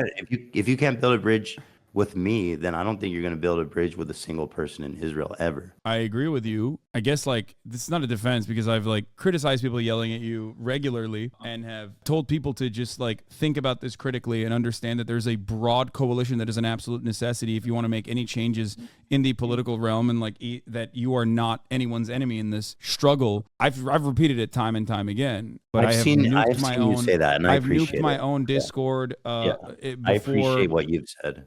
And I Certainly. think that it's I think ultimately it's silly to yell at someone like yourself on this process, even if there are disagreements, that people might have with you. I mean, but the difference, of course, is it's the same cycle, right? It's the same cycle that you and I experience in other situations in our lives. Like we say something, tensions are high, and then people just like automatically take a like a black and white position on it, Why the and then fuck are they we not in the posture. studio right now? This is so What? stupid. We've been talking for like 2 hours. And we could have done the podcast. I'm the one who told you we could do it. You're the one who said you're sick. Well, I am sick, but Yeah, we could have done it. I didn't even like promote it because I always worry that people are just gonna fucking take advantage of like any kind of conversation we have to like move it in a direction that gives them clout for no fucking reason. I hate that shit. But so I think maybe I would like to pivot maybe to talking about the from the land to the sea, and maybe trying to explain why, from the perspective of Israelis and Jewish people at large, that they see yeah, this as a problematic thing to say. I mean, at worst, right? we It's can do used by. that, but I have to pee first. Okay, let me pee Go real ahead. quick, and then you can explain your position if you want I'll wait while for I you. pee. I'll It's wait fine. for you. Guys, everybody watching, go to teddyfresh.com. Black Sale Friday. Black Friday sale is live now, you guys. Up to 60% off. Get over there, teddyfresh.com. Now is your chance more than ever. You've seen Hasan wearing it. It's cool. It's slick. It's neat. Teddyfresh.com. Black Friday sale is live now. Now. Yeah, I don't know. The reason I don't like having these conversations is just because, like, I, dude, it's just not worth it for all the fucking bullshit about like the amount of hateful shit I get. And like, I feel that I'm really, I try to be really open minded and like open to new ideas. Obviously, I'm not perfect, but the shit people say is crazy, man. That is a Garth Brooks reference. I'm reading chat now, by the way. Okay. All right. You were talking about from the river to the sea, Palestine will be free. And okay, so like at worst, the worst interpretation of that would be like someone like Hamas or Hezbollah or like terrorist organizations who are like, yeah, we want to actually kill everybody there. That's the worst interpretation of it. I know that there's a lot of people, obviously, vast majority of people who do say that don't want to kill all the Jews there, right? But like, so at the best interpretation of it, it basically means, as I've said, this one state dissolution of the state of Israel. And a lot of people also see that. I would say the vast majority of people in Israel see that as a genocide. So that it's if it's viewed in that scope. There's another interesting thing that I've noticed about this. I mean, the thing is, like, that phrase does have a long history of being used by terrorists. And so, hold on. Wait, can I say something though? Because like the terrorism designation here. Point. Okay, go ahead. You make your full point. Let me make my full point here, and then you can respond. There's an interesting phenomenon going on here where when minorities tell you they're offended by something, usually, especially liberals and leftists, they'll listen because it's not their place, right? They'll say it's not my place. If you say it, then that's what it is. I mean, Jews make up 60% of all hate crimes in America right now. So when Jewish people look at that and they say, "Listen, it makes me uncomfortable the way that that's used," I find it interesting that people see that as an opportunity to argue instead of listen. Especially to me, it's like you can make the same argument about the Confederate flag, where Southerners will be like, "Listen, it's just about our heritage." You know what I mean? That has nothing to do with racism. And maybe and some people do believe that, right?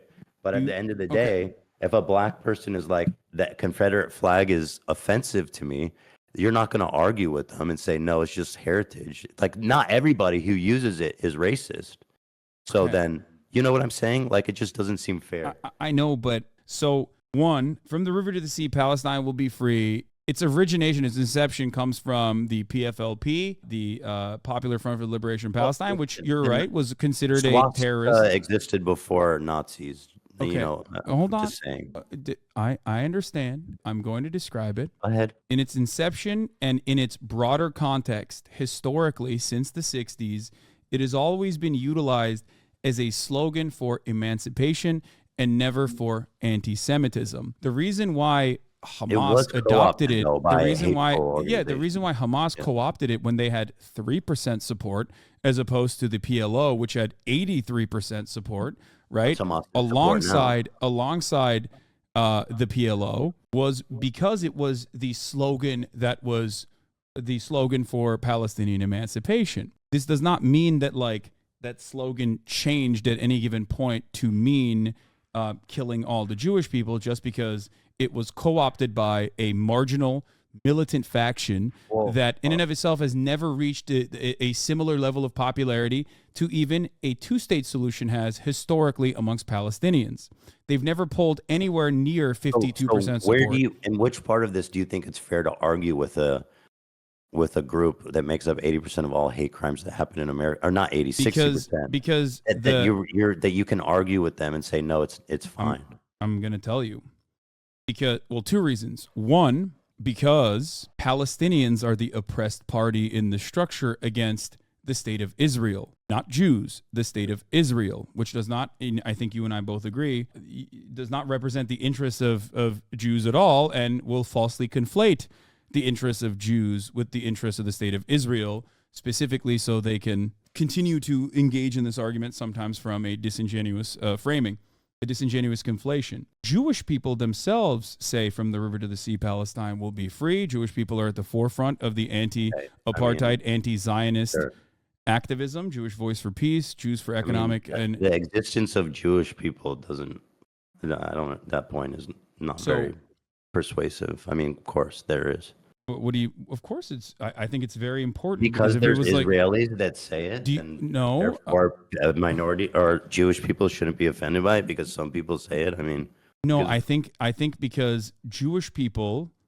I'm not going to talk about this as like Jewish people in general. The reason why I brought up Jews for Jewish Voice for Peace and other groups using this as well, like Jews themselves in America using this anti-Zionist slogan, indicates that this slogan isn't one that is about the evisceration of Listen, Jews. If dude, that was the case, then they no. wouldn't use it.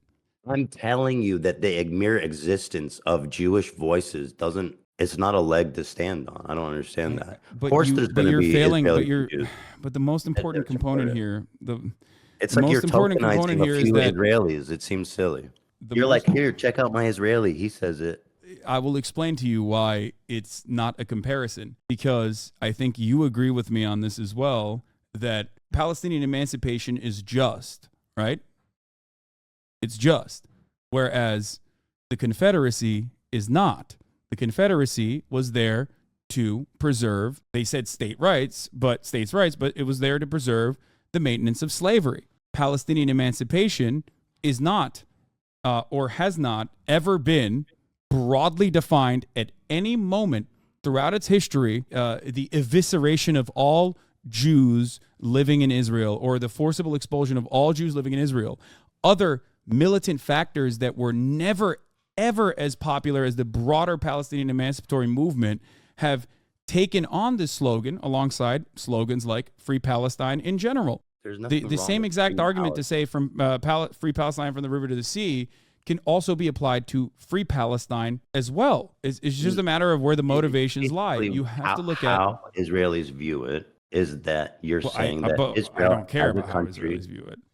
I will admit that I don't. And Jews at large. I think No, I think most Jews. I don't think Jews at large view it. I don't think that is the. What in what position are you to even say that?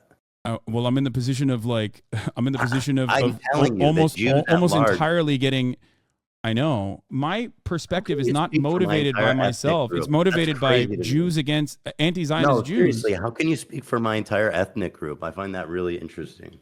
Well, I don't speak for your entire ethnic group. How many Jews have you polled about if they find that offensive or not? It doesn't matter if Jews find it offensive, Ethan. Doesn't matter if a minority group finds something anti-Semitic? Yes, of course, because we're not talking about Jews at all. We're talking about Israel. This is this is a conflation between Israel and. No, in this case, the perception is because that phrase has been co-opted by terrorist groups and it's been used widely by terrorist groups, and the idea that's being communicated. Although we've talked about the one-state idea today, and the way that we've discussed it definitely seems like more realistic. But people don't think about it that way. They think about basically the state of Israel disappearing. Israel is the party with all of the power in the structure. Palestinians have no power in the structure. I'm going to listen to the Palestinian voices and tell you the historical reference points as to what from the river to the sea Palestine will be free when talking about it. So just like at what point can a phrase be co-opted by a terrorist, and then you'd be like, maybe we'll back off that one.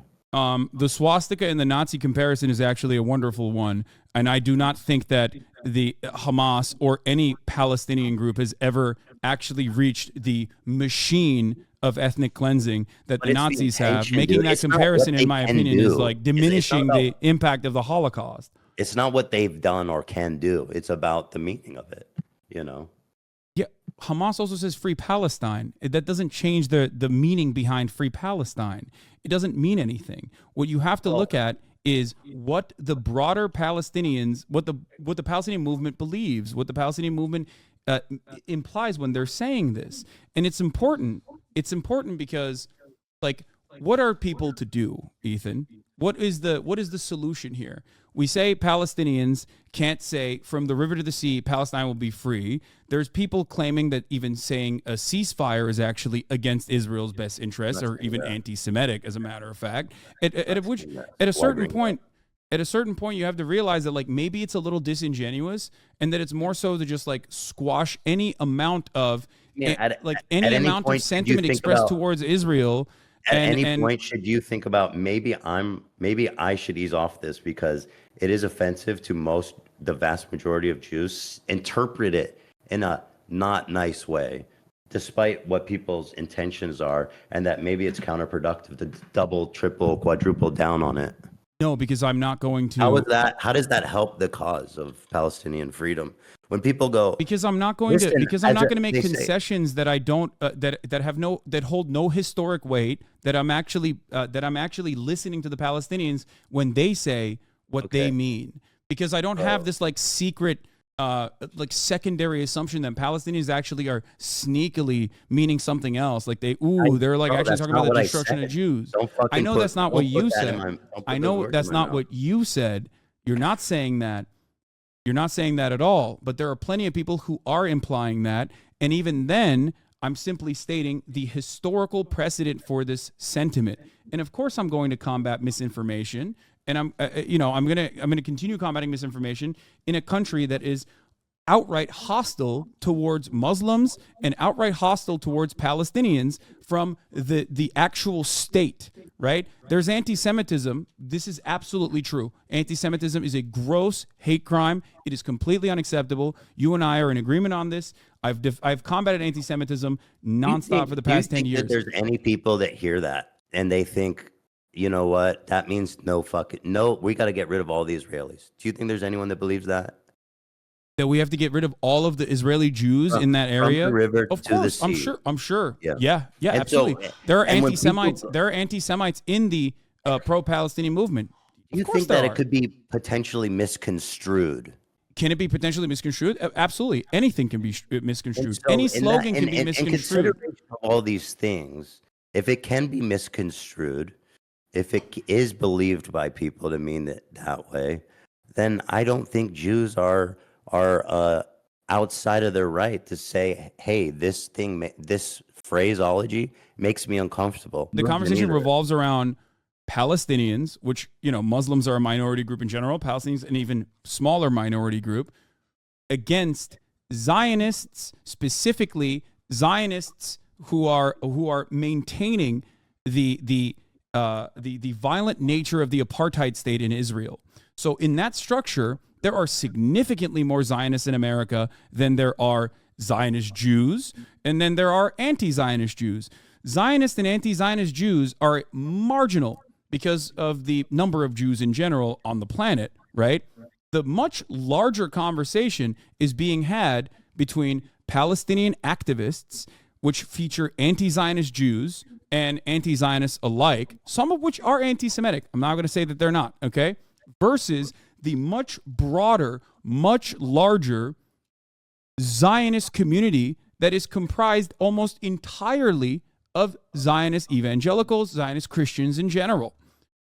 That's the conversation that's being had about the state of Israel. You can criticize Saudi Arabia and do it from an Islamophobic perspective, but many people are never going to turn around and say you're being Islamophobic when you criticize Saudi Arabia. But when you criticize Israel, because the foreign ministry has maintained this position and this posture for a very long time, propped up by the likes of the ADL, this conflation is the immediate counter. And I think it's cynically deployed. In the grand scheme of things, throughout the history of Palestinian emancipation, which I will reaffirm my support for, I do believe it is just and I believe it is moral.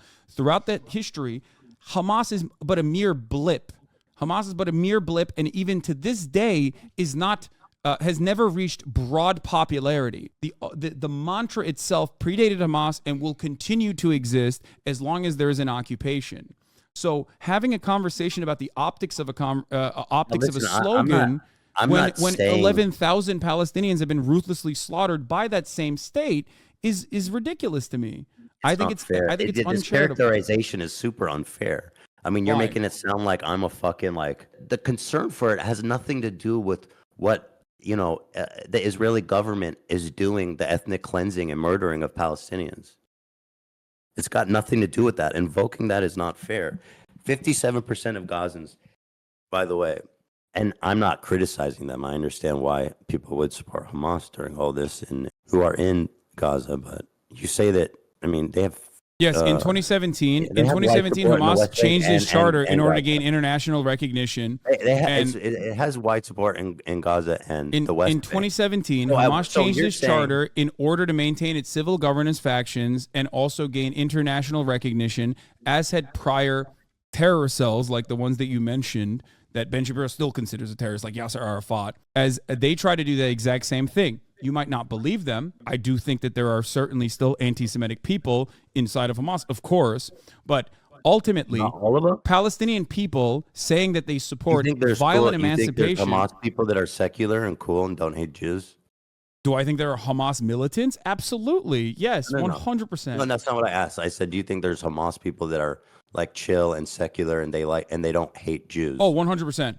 Well, yeah. You can yell at me all day for that. I 100,000% believe it. There are fucking 18, 19-year-olds. They don't know anything except fucking bombs being blown up in their heads. That is simply that is simply a means of violent retaliation. I don't think people operate on being bad and being good. I think people operate on, holy fuck, there's a bomb blowing up in my face that killed my fucking family. I hate this fucking state, and I'm going to join whichever faction will allow me to continue fighting against this state. Not every single person is like motivated by like cleansing every Jewish person in Israel. If that was the case, they would not have tried to make a. They would not have tried. Okay, if that was the case, they would not have tried to change their charter and become more and recenter their posturing so that they can get international recognition. Whether it was going to happen or not is one other thing. The original one was like insane. Yeah. And who the I agree. Open this link. I mean, this was just happened last week. If you'll pull this up, it's one of the reports. What the fuck is this? Oh, it's just a clip of a Hamas. Oh yeah, this is the Lebanese guy. Okay, so Hamas, just like every other. Just play it. Yeah, I can play it, but it doesn't matter. Here. So play it, and if you don't mind, just reading the. The Al-Aqsa flood is just the first time, and there will be a second, a third, a fourth. Because we have the determination, the resolve, and the capabilities to fight. We will have to pay a price, and yes, we are ready for it. We are called a nation of martyrs. And we are proud to sacrifice martyrs. We did not want to harm civilians. But there were complications on the ground. And there was a party in the area with a civilian population. It was a large area across 40 kilometers. The occupation must come to an end. Occupation where? In the Gaza Strip. No, I'm talking about all the Palestinian lands. Does that mean the annihilation of Israel? He says, yes, of course.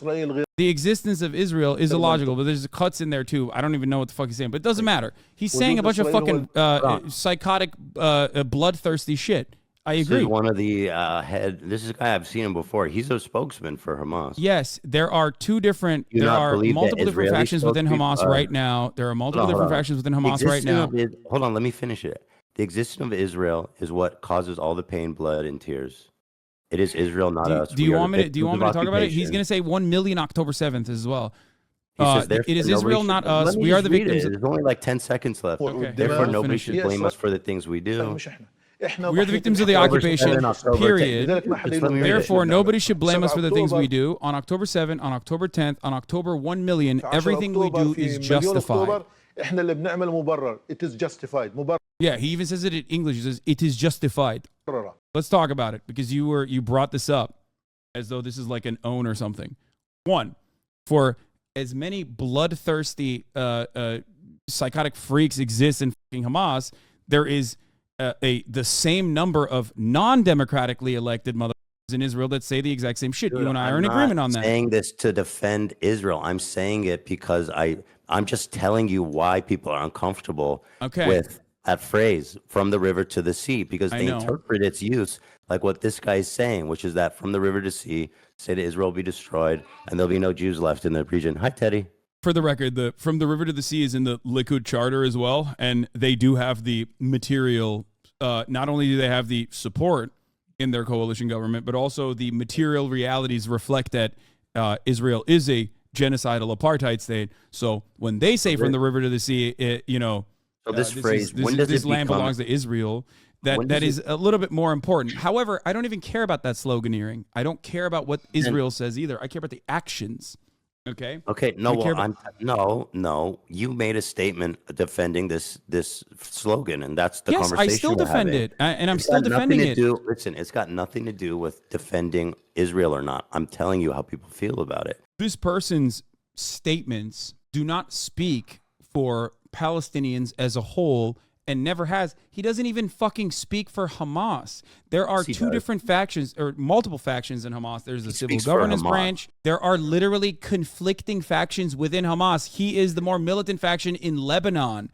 Like, I'm not even defending these guys, but at least like this is not a defense of Hamas in any capacity. this guy doesn't But you speak have for to Hamas? parse through this. Of course, he speaks for one faction, is what I'm trying to say. So when there's they two are even different- divided amongst themselves, amongst me. themselves, we cannot massage our expectations in a morally righteous cause to to tailor the needs, to suit the needs of those who are ostensibly defending the maintenance of an unjust structure. I think it's ridiculous to concede on a point like this, especially as someone who takes anti-Semitism very seriously. I don't think that it's appropriate. Mark Lamont Hill was literally fired from CNN a couple of years prior for saying from the river to the sea, Palestine will be free at the end of his speech at the UN. This man is a scholar. This man is a historian. He delivered a speech in front of the entirety of the United Nations, and CNN fired him. Why did they fire him? Well, I'm assuming that you don't believe Israel has the right to exist. I don't believe Israel has a right to exist as an apartheid state. No, I don't. I don't believe that an apartheid state can continue. From the river to the sea essentially means the state of Israel is going bye-bye. The reason why I brought up the historic reference point is because in its charter in 1960, I think it's like in 1965, the PFLP that first implemented this slogan literally said they wanted the Zionist entity to be dismantled so that there is a democratic secular state for all Jews living in Israel and all Palestinian Muslim Christians alike. Hold on. So a lot of Israelis, like you also personally mentioned, right, believe that a secular singular state would mean genocide. But you also have been reasonable and have come to terms with the Israeli fears being overrepresented in this conversation. And this is the exact same conversation being played out once again.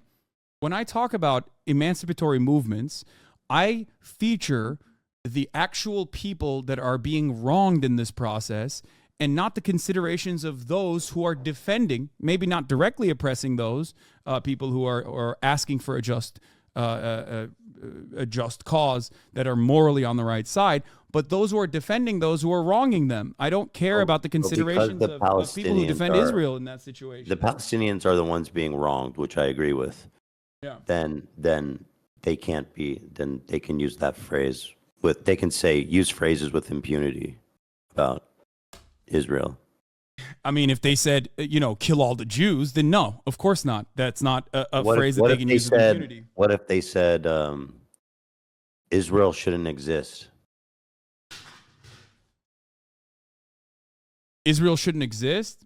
Israel shouldn't exist. It depends. It depends contextually. It's entirely about whether or not it is contextually appropriate. It's like the fucking OK sign. Nazis use it, you know what I mean? But contextually speaking, if you hit the fucking OK sign, that doesn't mean you're a Nazi. If someone is talking about Israel cannot exist within the framework that it currly exists, then yes. How many people are talking about it like that though? Like I know you are, and in like your political circles and stuff, people do talk about that. But when someone out, just in the world says Israel shouldn't exist, I wouldn't assume their intentions are always pure. Precisely why I said context is appropriate. Context is right, but in most contexts, is important. No, I don't think in most context. I don't agree with that. It's like saying America doesn't. If you say America shouldn't exist in the way that it does, is like when I say it, it's different. I'm an American citizen. When you and I can say it easily, doesn't have any weight. There's no terrorist group trying to fucking kill Americans. But anyway, that's where I'm coming from. I'm just telling you the Jewish perspective. That's why people don't. No, when they hear first of all, the river no, you're not to the telling me the sea, Jewish perspective. You're telling me. I am. No, I am. Ethan, you can't say it's just the Jewish perspective when I'm telling you because Jews, I know they're talking about Israel, but when Jews around the world hear someone say Israel shouldn't exist from the river to the sea, which is how it's interpreted, they see that, again, I keep bringing this up, they see it as a genocide. okay. And the suggestion that it there is are a stupid. ton of white people who think Black Lives Matter means fuck all whites and only Black Lives Matter. That doesn't change the reality behind the slogan, and that doesn't change the morality behind the activism. And the same goes for Palestinian emancipation. Just because people who are in defense of Israel, people who are defending Israel and its continuation of an apartheid regime because the opposite makes them feel like it's going to be genocidal, doesn't change the reality of the slogan behind it and doesn't change the morality behind the actions. I am in support of Palestinians. I'm in support of all people living freely. I'm in support of I am permanent too. security. Stop putting these fucking words in my mouth like I don't. The way you set that up is fucked up, and that's why people get so angry. No, I'm not putting words I'm in your mouth, literally- but you're putting words in your mouth. I'm explaining to you why people find it offensive. That's it.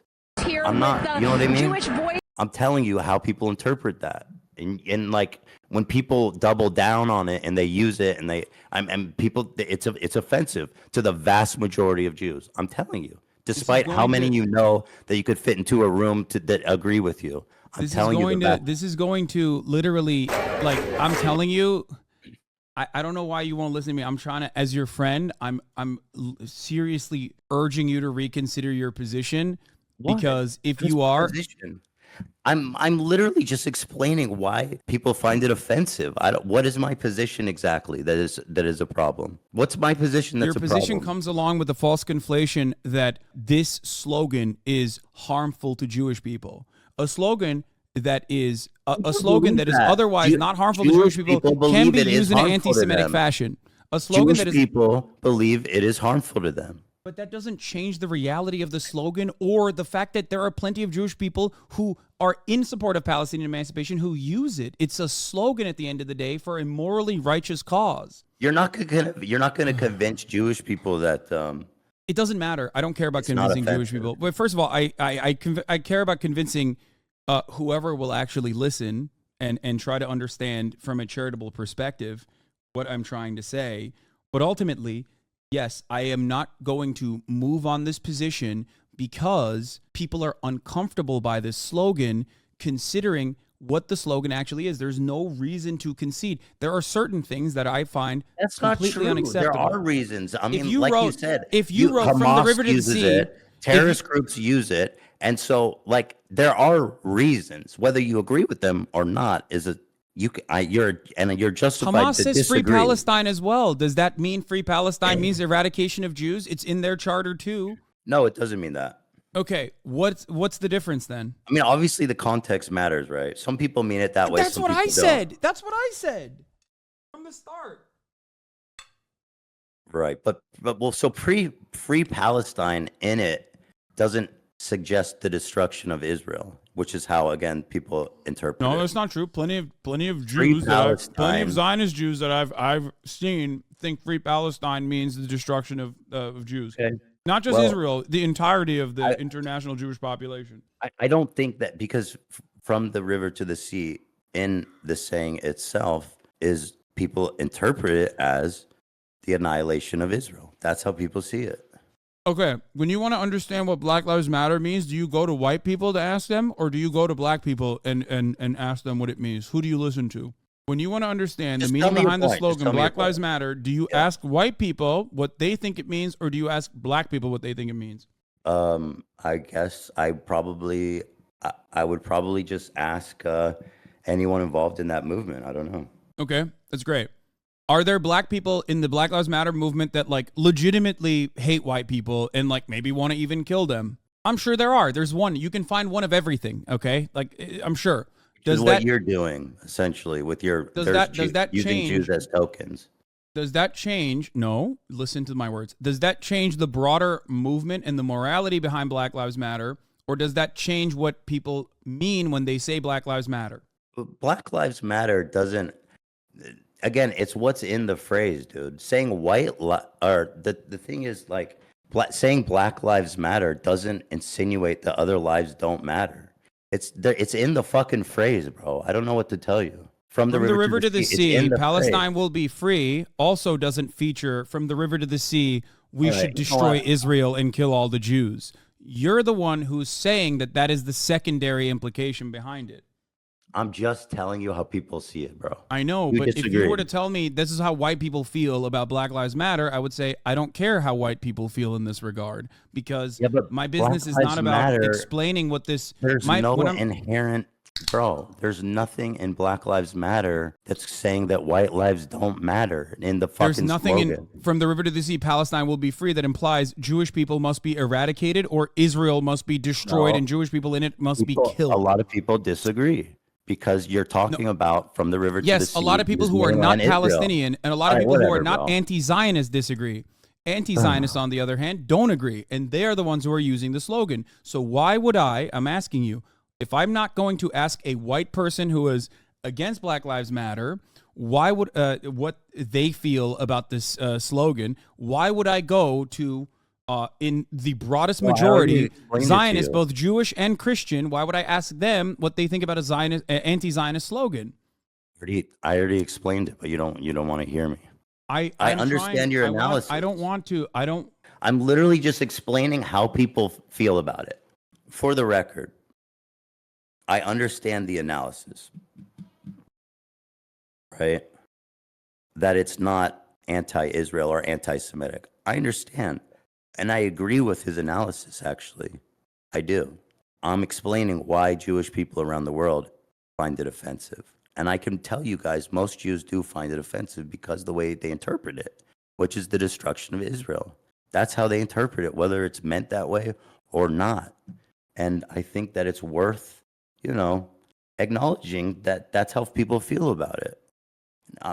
Keep using it by all means. Sorry, I was gone. I'm I had talking to the audience. Can you hear me? because Okay. I'm telling the audience because I don't think I'm simply explaining why people interpret it to be anti-Semitic or anti-Israel because of the insinuation that it is from the river to sea. They interpret it as it being a call for the destruction of Israel. You can use that phrase, and I agree with your analysis, Hasan, that you know what I mean, that people can use that phrase. It's okay. You know what I mean? I'm just explaining the perspective. If you care to respond to it or not, No, I get the and if you want to perspective. keep using the phrase, that's fine. You know what I mean? I'm I just get the perspective. explaining that I don't like that people act like it's so fucking shocking that, when Jewish people see that and interpret it one way, it's not fair to make them seem like crazy Zionist But if you see for interpreting it that way. If you see my explanation of this, and if you hear Palestinians explain this term and this slogan and what it means to them and the history of the slogan, right? And instead of going, oh, wow, I didn't think about that. Actually, maybe I'm in the wrong here. I would rather listen to those who are anti-Zionist, Palestinians, and also American Jews and Western Jews who are anti-Zionist alike.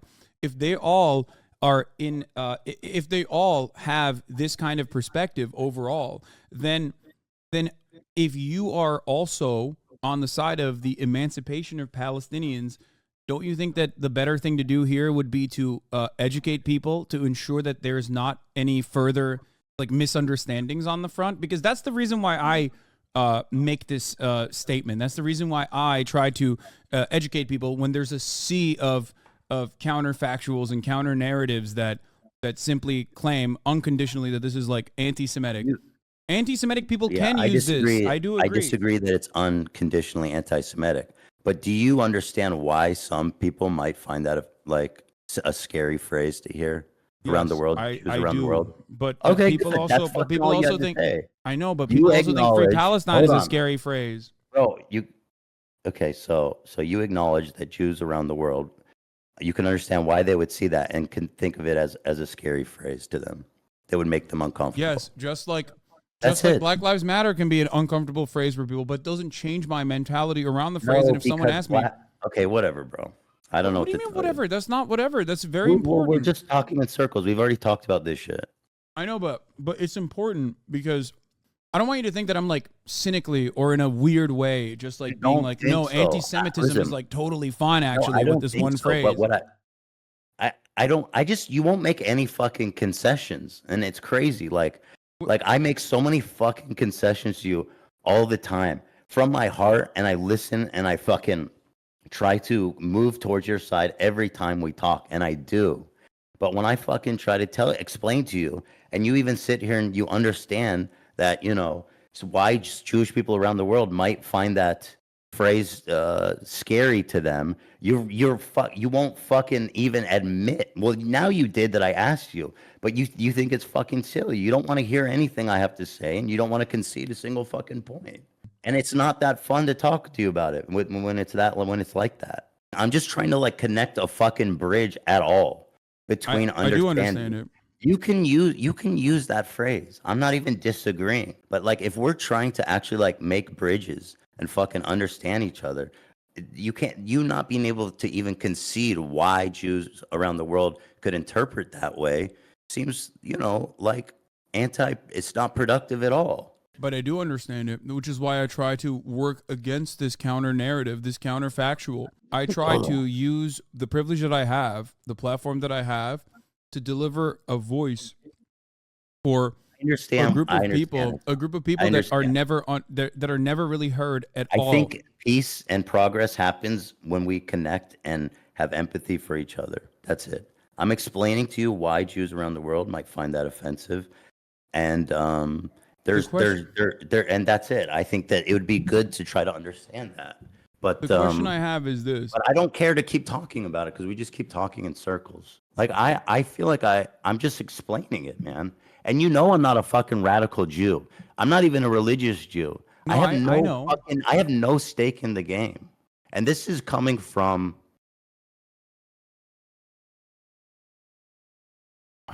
I know.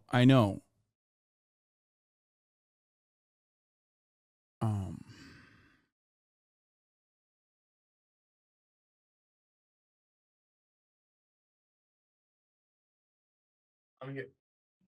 Sorry. I don't know why I get so fucking emotional lately. You all right? We don't have to continue if you don't want to and you don't feel like it. I'm not like a fucking I'm not a sensitive Jew. I never scream anti-Semitism about anything. No, I know. So like you can't. I don't even think it's fair to characterize like. I'm just telling you how people see it. I mean, that's all Ethan, I'm doing. I know. I never said that. You disagree. Clearly, that's it, and that's fine. Ethan. I've never said any of those things against you, and I don't believe that. I'm simply trying to describe the position of Palestinians in this matter, on this front. And, You've done that, and I understand, bro. Anti-Zionists as a whole. I understand. I've listened to you. I agree. I'm sorry. I don't want to fight. I think this is like. I mean, it sucks, and I'm sorry that I made you feel a certain way. I'm sorry that my community made you feel a certain way. No, it's fucked up. I don't want you to. I think you're a good person. Just understand that people don't know the empathy that you have, and they simply see, similar talking points that they've heard from others that don't demonstrate that same empathy that you do when you're delivering their perspective here. Does that make sense? Yeah, I mean, I'm just trying to have a conversation about it. I'm just trying to be honest and open and I agree. I respect it, which is why I wanted to have this conversation to begin with. I hope you don't think that I'm like, harboring resentment or trying to get my fucking community to hate you. I'm working in the exact opposite direction. Well, I don't think your mods have a very vested interest in aligning their goals with yours. I'll talk to them about it as well. But as far as like a two-state solution goes, I think or a one-state solution goes, like even having that conversation alone implies that you're not a Zionist. So I don't know why. Dude, I literally conceded to you that the one state might make more sense. I know, Ethan. I know. I'm telling you that I don't feel that way anyway. I'm not coming from it from that perspective at all. All right, I do have to go. I mean, I don't know I don't know if this was productive or anything really at all. My sense of this is that I'm going to probably deeply regret having this conversation, but that's what it is. Ethan, I love you. I wanted to talk to you beforehand, so we can just like have a more productive outline for a conversation like this. This is what I wanted to talk about. What? No, this is what I wanted to talk about. No, I know. I just Look, as a final statement on this for everyone that's watching, Ethan is not a bad person. He's not a Zionist. He is delivering the perspective of a person that has lived in Israel. Yelling at Ethan is not going to be productive in this situation or appropriate in this situation. Don't you think it's like if you're trying to reconcile between two different groups of people, don't you, even if one group is wrong, let's say, do you think it's at least even a little important to try to understand their perspective? 100%. No, Okay. I do. So I talk that's about the importance of building a broad. I talk about the doing. importance of building a broad movement all the time. And in order to engage in coalition building, you have to be conciliatory, you have to be understanding, you have to be empathetic, lead by empathy. Like if you want to call me Israel defending, I'm like the most milquetoast pro-Israel defender you can possibly find.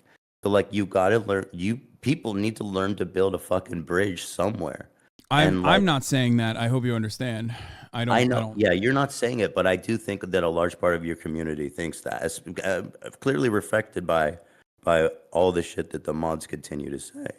And so I think it stems from I just got a fucking Air Force ad. Yeah, I just ran an ad. Right. I forgot to run it at the top of the hour. All right, listen. Let me just clarify. Israel's wrong. The settlements should be removed. Netanyahu's a war criminal. I fucking hate him and his whole cabinet. They're genocidal, absolute psychopaths. Fucking despise them. I think the Palestinian people, I think the blockade needs to be lifted. I think that Israel is indiscriminately bombing Gaza. This indiscriminate bombing of Gaza is fucking horrific and horrible and absolutely destroys Israel's position. I don't know what more I can do to try to empathize as someone who's an Israeli. I don't know. And so those are my positions. If I try to explain a perspective of a Jewish or Israeli person, I'm not endorsing it. I'm not defending it. I'm only saying it because I think it's important for people to understand the perspectives of those on the other side of them so that you can connect with them better. That's it. That's my goal. And what could the pro-Palestinian side do better? I think that's a good question to ask you. Like as far as its own advocacy, I don't mean this like cynically. I'll answer it. Again, I hate to speak so broadly about the whole movement, but in general, I've seen, and what I'm seeing now is just like a really vitriol, like there's zero empathy or tolerance or desire to hear the perspective that I'm doing, and so much so there's not only a lack of empathy, there's a downright an outright hatred for it. I mean, I feel like a lot of people can't differentiate between like real Zionist propagandist psychotic fucking freaks and then someone like me who's a secular modern fucking unreligious and concerned Jewish person, Israeli, that's concerned about what's happening to the Palestinian people. And so I think that people, again, I can't speak to the whole movement at broad, but I can talk about what I'm seeing in your community with your mods and such, is that there's it's so quick to condemnation. It's so quick to interpret the worst faith possible. There's no charitability. And I understand because tensions are high. People are rightfully upset about what's happening. I mean, that's to put it mildly, right? As you said, I mean, 10,000 people died. 6,000 of them are kids, or maybe even more, 8,000, I don't know. But there has to be, if there's not even tolerance for someone with my perspective, then I genuinely don't think that there's ever going to be a chance of anyone reconciling this in a meaningful way. I just think it's counterproductive to look at me like the fucking villain and to call me a Zionist and to interpret what I'm saying as someone who's no different than, your run-of-the-mill militant fucking fundamentalist settler or fanatic in Israel. I agree. I think that people are too quick to jump to conclusions especially because of the prevalence of certain talking points that they hear, that they immediately go, oh, it seems like he's defending Israel. In the same way that people look at me and say, oh, you don't care, you love Hamas. Like, you must love Hamas. It's very obvious that you love Hamas over and over again. Despite the endless condemnations that I deliver. I feel that and talk about the brutality of it. It's just people are very black and white on the internet, and they want to put you in a neatly defined box that says you believe this, and I think that you believe this, and you're sneakily and cynically and talking against this other position. I will not listen to what you have to say. I simply am going to perceive you a certain way and go along with it. I obviously disagree with that. That's why I try to break through that on a regular basis. I try to instill charitability in my audience as well when talking to people. I do think, though, in general, like I agree with what you're saying about yourself. I know that all that about you. But I do think, like, on the whole, that your community is extremely hostile towards me.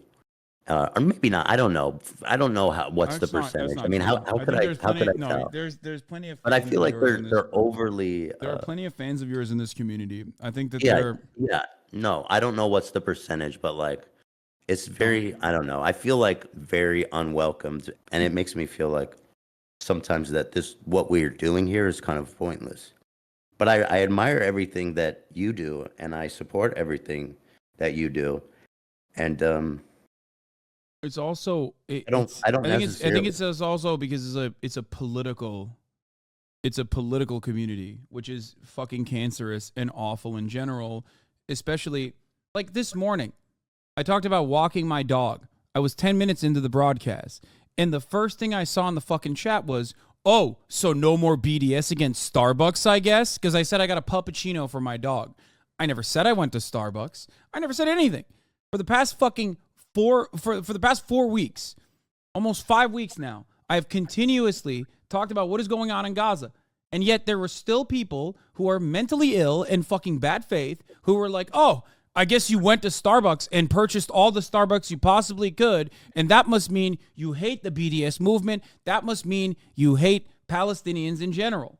So this shit happens to me all the fucking time, too. It's part and parcel of, like, being, unfortunately, in the political realm, especially when it's, like, an environment that is ultimately very emotional, that people, people do the two awful worst things you could do. We're marrying parasocial attitudes that are already unhealthy with political perspectives that people get like incredibly polarized on and incredibly impassionate about. So obviously, no matter what happens, like if you look at this kind of stuff and it let the kind of stuff sway your opinion, it's going to destroy you mentally. It's just something that listen, sucks. I've been I have to deal with the internet always. so fucking long, dude. I'm impervious for the most part. I would thought into this shit, But this stuff that's happening here really, I know what it is. It's getting yelled at by those you perceive as your allies. Happens to me all the fucking time too. Last thing I want to say. Remember when I bought a house and everybody fucking lost their minds, or when I bought a car and everybody lost their fucking minds? The people that were yelling at me in that situation were not right-wingers. I mean, sure, there were right-wingers that were yelling at me and taking advantage of the situation too. It was mostly fucking people with hammer and sickles in their fucking bios on Twitter. That didn't change my perspective, and it didn't change my opinion on the world, and it didn't change my analysis one bit. Because ultimately, you have to remember, like, a lot of that comes from a place of anger, resentment, frustration in their own personal lives. You just have to keep learning and keep going on this journey, be as charitable as you possibly can to others, and lead by empathy. There are going to be people who you perceive as allies who will yell at you, and it's going to hurt your fucking soul. And it has happened to me more than anyone on this planet.